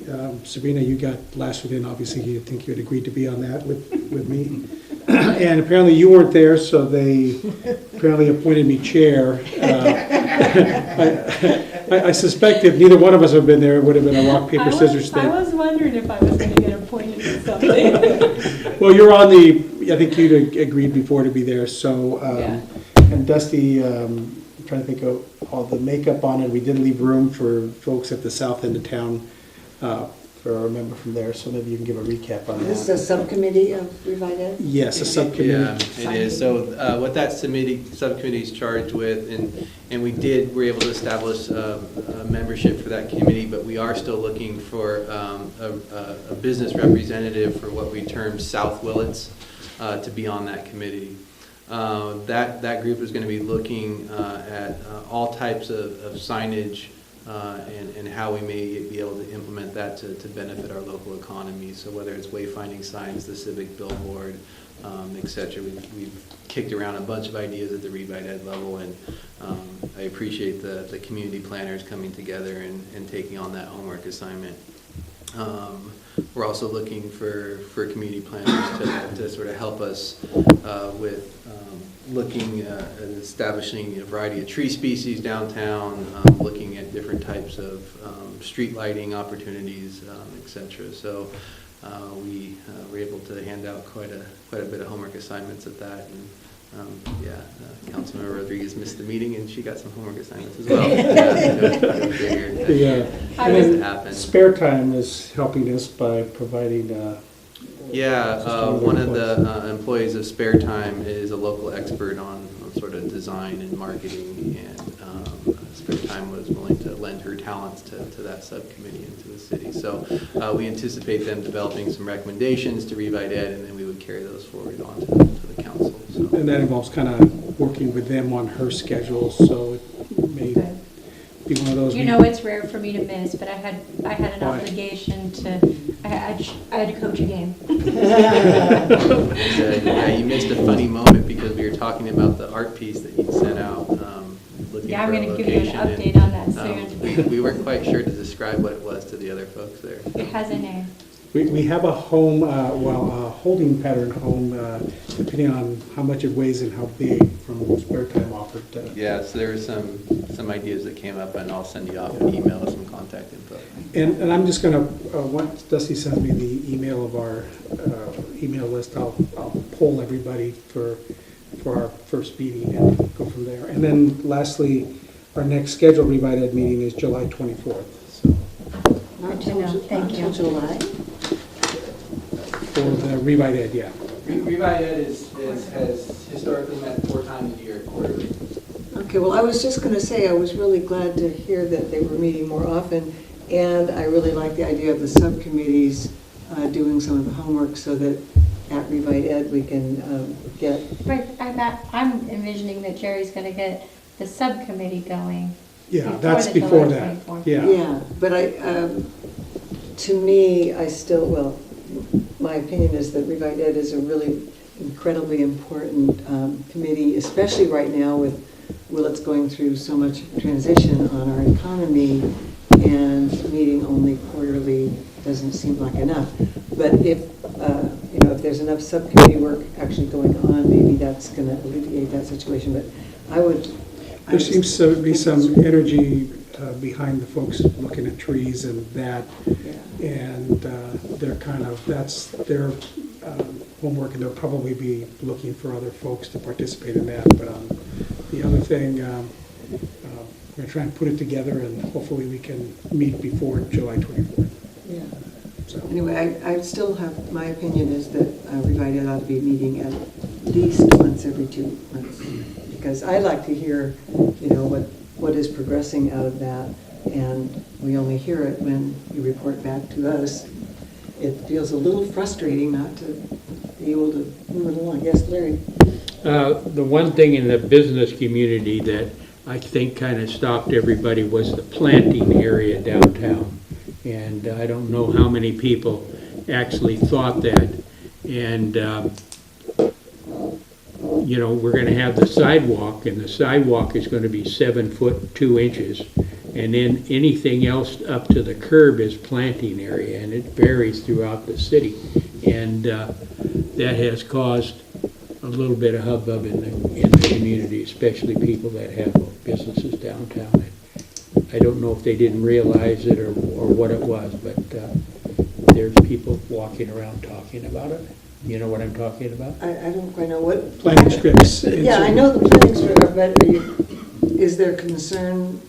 The concern is who's going to do it and how much is it going to cost? Are the city going to pay for it? Are we going to pay for it? Good and none of those questions were answered.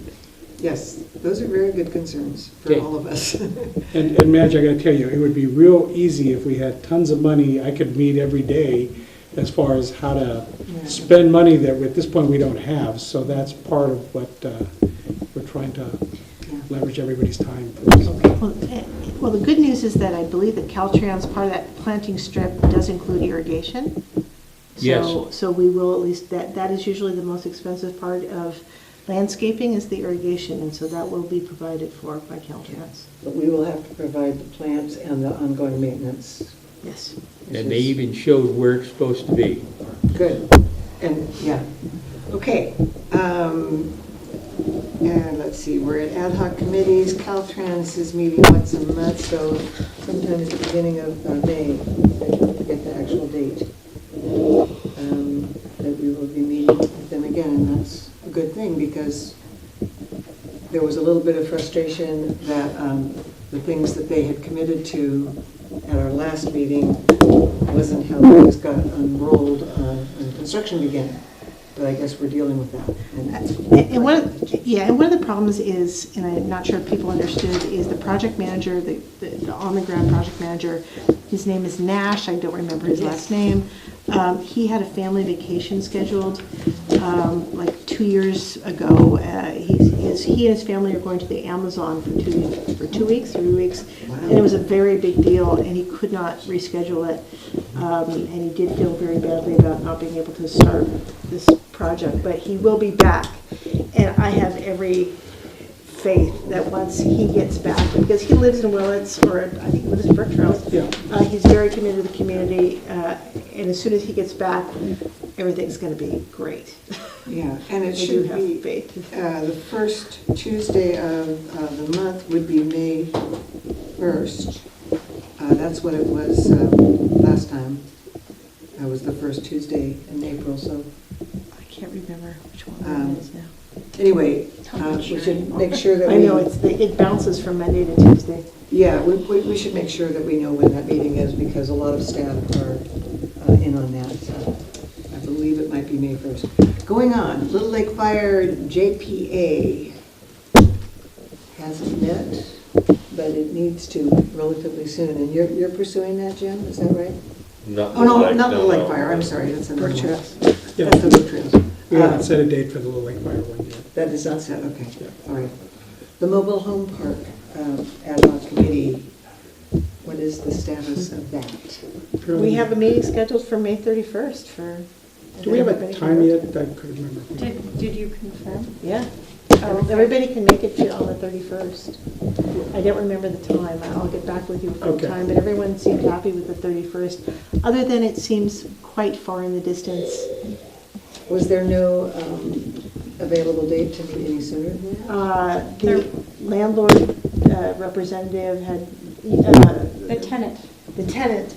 No, well, actually, first of all, the members of the committee, you presented a whole bunch of dates that you guys were available.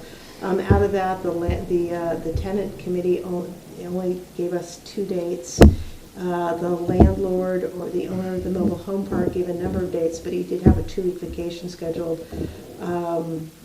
So it ended up with May 31st as the only available date, which is a shame. Yeah. I expressed concern to the tenant group that May 31st was very far out, especially considering that, we have activity going on at every council meeting. I would have preferred that they meet before the 31st, but they only gave us 2 options. They only gave us 2 dates, and I think they were 2 months apart. Those 2 dates, they were very far apart. Well, that's unfortunate, because that really doesn't leave very much time to actually work something out. But anyway, we can only do what we can do. We can only do what we can do. This is the one that I think was the one I was going to ask Jim about, the JPA for a feasibility study for the wastewater treatment plant. And you mentioned that we... The thing that we need to get accomplished first is to designate who the independent auditor is going to be that Brook Trails and the city will jointly pay for. And so I've discussed that with Mr. Neary, and we've agreed that the respective auditors of both agencies should meet and select who they recommend that independent auditor be. I just made a note to myself to call that auditor tomorrow, get the balls rolling on that. Okay. Other community boards and committees, Museum Advisory Board.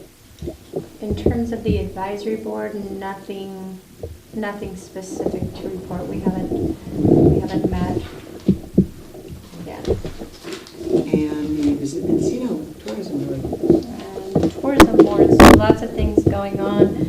There's 13 people that serve on the tourism board, and 7 of the members have selected at least one project that they're working on, and I wanted to give you an update of some of those projects.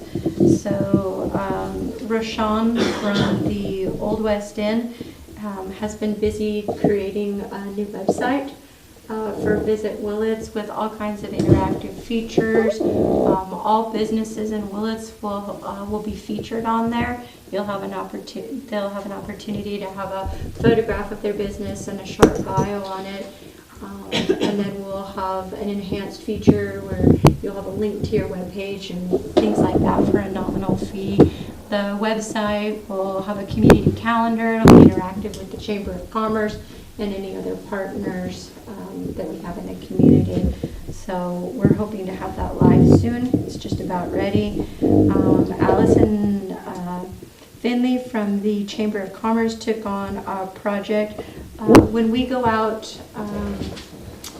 when we go out in the community to talk about Willits, there isn't a lot of material to give out to create tourism or buzz in our community. So the first project that she tackled was, you know when you stay at a hotel, how they have those racks with all those placards and you can grab one of those placards and tell you about it. So she's designed one, we had a sample one at the last meeting, and we talked about how most of the time the ones that jump out at you aside from an attractive picture is a coupon. So we tried to think about like what could Willits offer on their coupon. So we talked about, you know, you would bring that placard to the Chamber of Commerce, and at the Chamber of Commerce we would have some kind of a coupon book for local businesses that want to participate in that. We would put together something that you would get.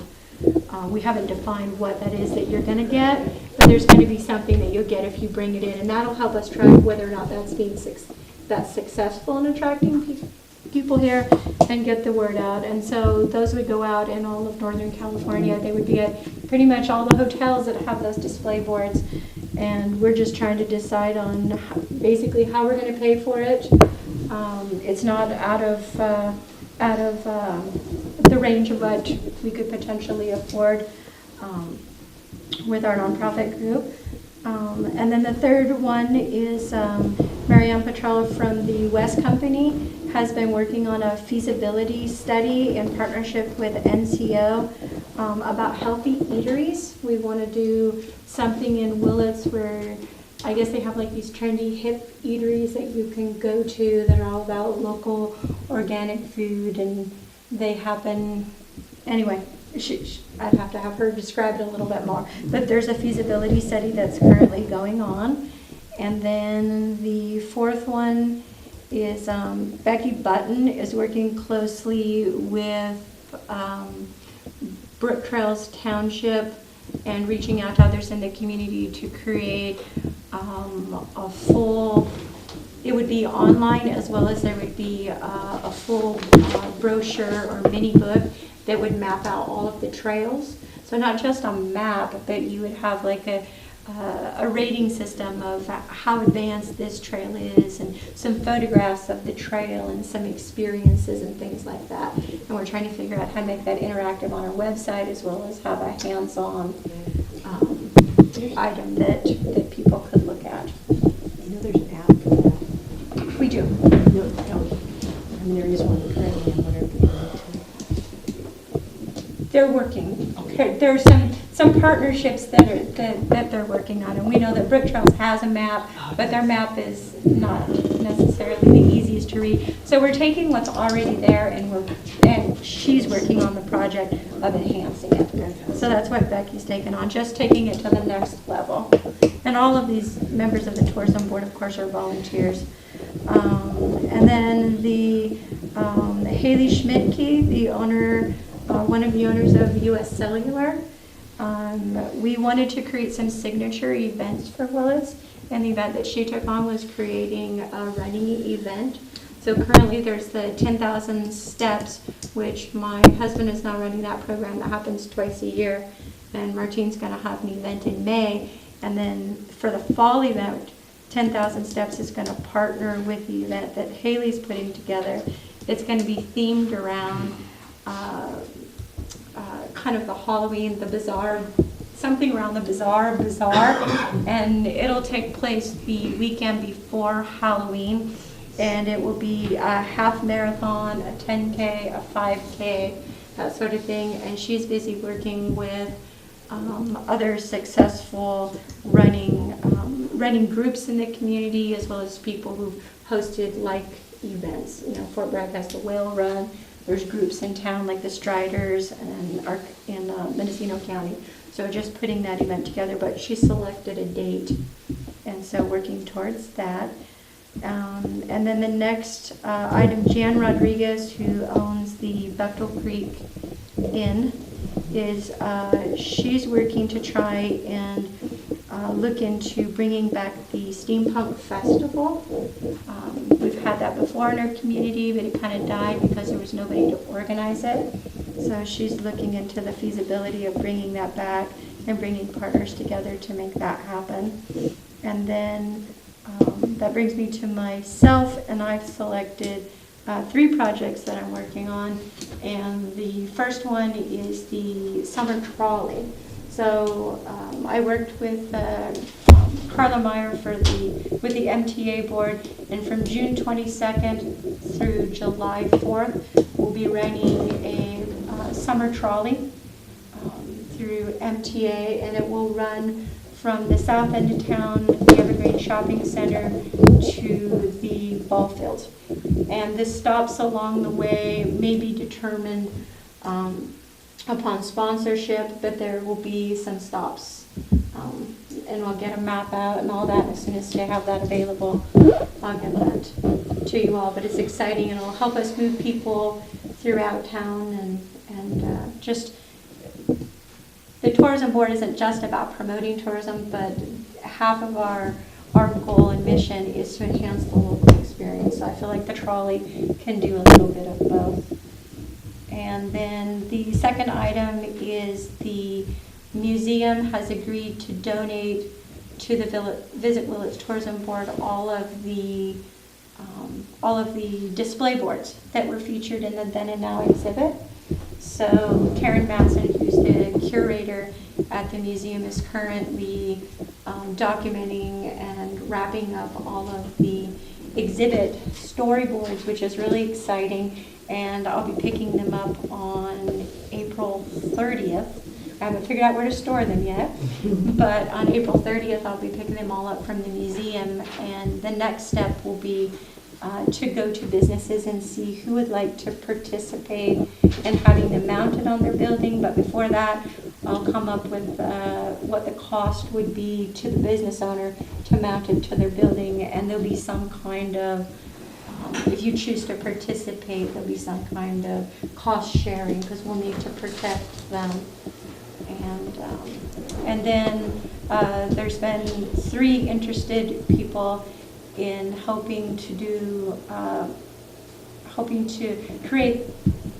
be the spokesperson for the app. So you'll be able to go to a starting point in Willits. You'll be able to walk through town, you know, using your cell phone, and hear a guided tour of all of the points of interest through town. You'll be able to hear about the murals, any works of art we have, things like that. And so any feedback you have on what you would like to be included in that guided tour, just let me know. And then the third item that I'm working on, and that's where the council really comes into play, as you've heard me talk about before, how I really want to see that Highway 20 section developed. And I've been talking to lots of people about ideas have come about how we'd like to have the chamber over there, how we'd like to see some point of interest. And it came about that the Mendocino Center of Arts reached out and asked me if I would be interested in a large work of art. It's 12 feet tall. It's called The Conductor, and it was featured in Ukiah and then most recently featured at the Botanical Gardens. And it's an interesting piece. It almost looks like a giant green arrow with like this spear coming off of the top of it. It's very interesting, and it has some history in our county. And I showed the picture to a few people, and I thought one of the ideas that came out from a local business owner was, wouldn't that be nice if it was sitting on the corner of Highway 20, and we put a sign on it that said downtown, because it almost looks like the art piece is pointing that way. Just an idea, keep in mind. These are just ideas that are floating out about there. But I'm picking up the art piece by the end of the month. I just need a truck and a trailer, so I volunteered my husband to help pick it up. But I'm hoping, and it sounds like maybe we have a place to store it. He said to get a hold of him, Andrew Husford. Okay. Do you have Andrew's contact info? I take care of his kids. We'll connect. That was the email I was going to send you. That would be really wonderful. Question. Mhm. This, things that's gonna go on the side of buildings downtown, Mhm. how big a section is that it covers? It depends on the board, so if anybody wanted to, they haven't taken them down yet. Right now, they're doing all the documentation of the panels. You could go and look and see if there's one that matches your building, and it would give you an idea of how large it is. But I would say that this is representative of about the typical size of one of those storyboards. It shows what it looked like then, and Yeah. it incorporates what it looks like now, and then it has some history in there. And then there are some extra boards that just talk about other parts of history in our community, and there would be the option to put some of those on buildings that maybe don't have a storyboard. They could have another point, another topic placed on the front of their building if they wanted to participate. Do the merchants, has anybody talked to the Chamber of Commerce about this? For the purpose of, Mounting them on their buildings? or well, whatever? the items are being donated to the Visit Willits Tourism Board. Okay. And the Visit Willits Tourism Board is separate from the Chamber of Commerce. It's its own nonprofit with a nonprofit status pending. Okay. So the work of art and the museum display boards have both been donated to the tourism board. But we're all pretty much, I'll talk to you about it. yeah, later. we're all talking and we're all working together. And obviously, I'm telling you because I want the city to work together and we want everybody's opinion, pulled together. If, for example, we have an idea and we want to put this conductor piece downtown and the city doesn't want it there, then obviously it's not going to go there.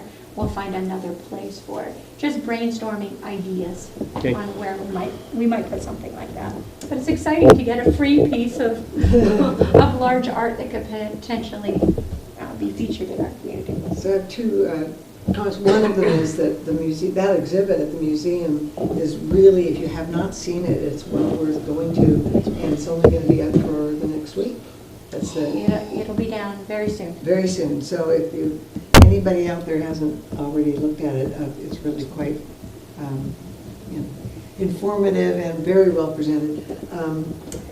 And the other thing is that a couple of people, when I've mentioned stuff about downtown sculptures and whatnot, have mentioned burners, the people that go to what's it called?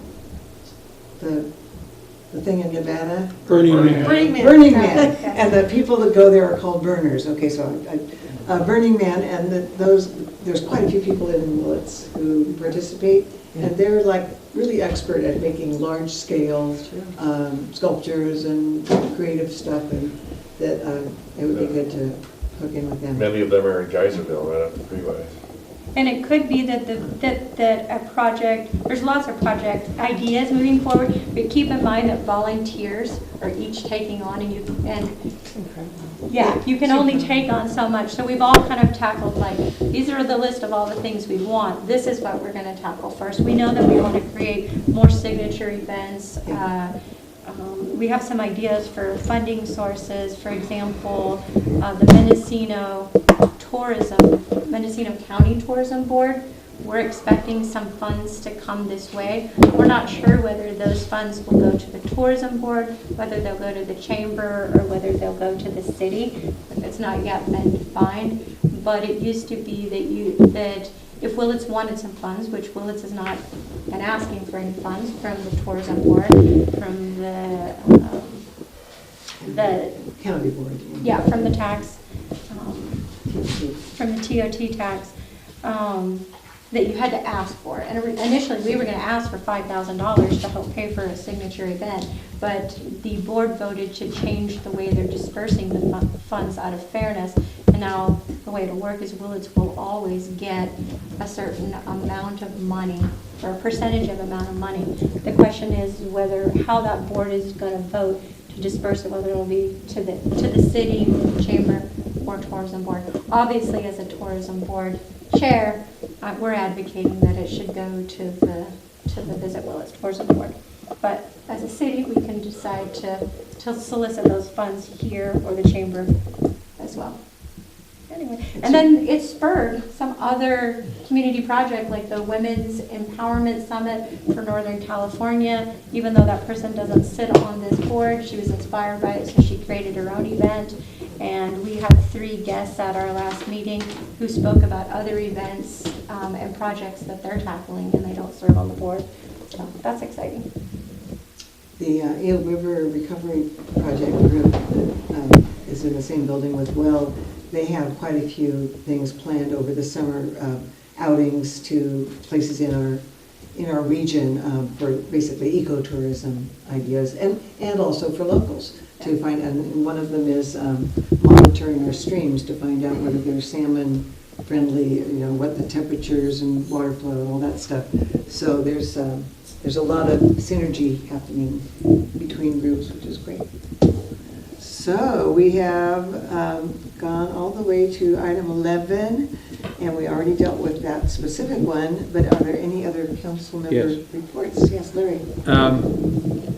I was excited about the article in the Willits News on Friday, and I've already told this young man, about the trail that do away with the train tracks and to have a trail from Willits to Arcata, and really puts us in a driver's seat.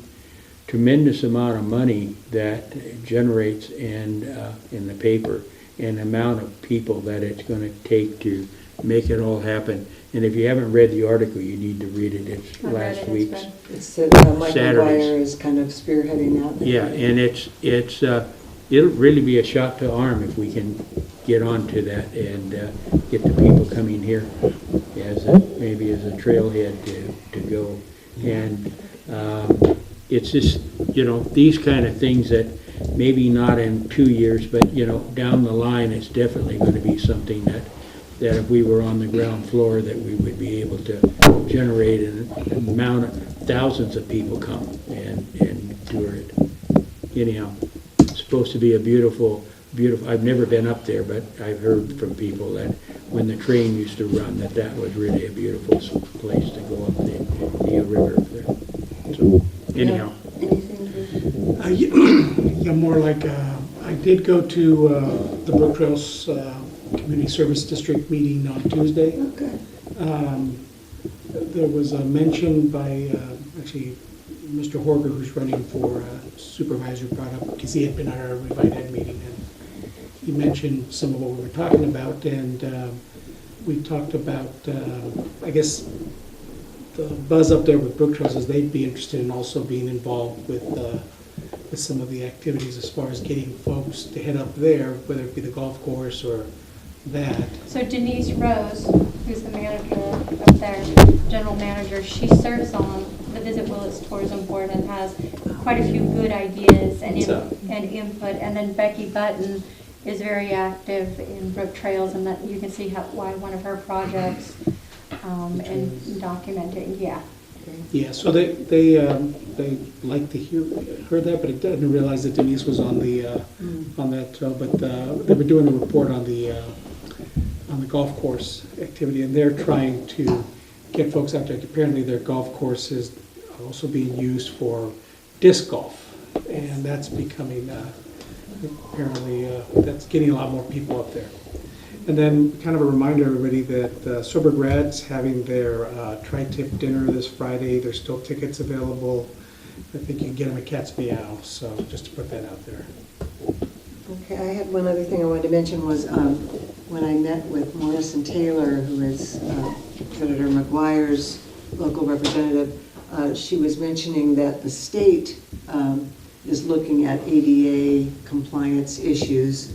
And I believe there, at least at one point earlier this year, there was some talk of that being considered at the federal level of just looking at the implementation of ADA requirements.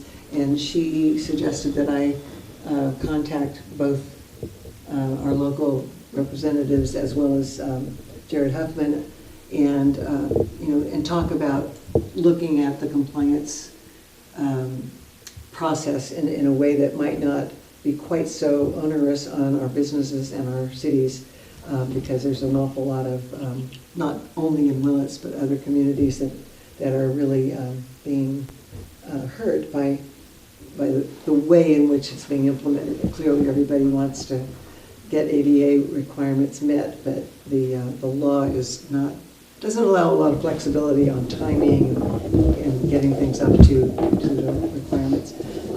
So I'm planning to write some kind of letter. Would the council want to have such a thing come back to us as a letter to our legislators? For the ADA thing? Yeah. I think they definitely would. It's a really big item for the community. I mean, especially the business community. Okay, so I will draft up some ideas and then bring it to a future council agenda. And would that be appropriate? Well, oh, that's a good question. I'd like to see a draft. We want to be respectful and not to do anything that's going to impact the city's, the view of the city of this existing issues that we have. Yeah. Okay. Yes. It would definitely need to run by you. Okay. And we have no ordinances this time, and I think we covered good and welfare in our council reports, but if there's anything I've forgotten, or anyone. Otherwise, we are almost exactly, I don't know, we're only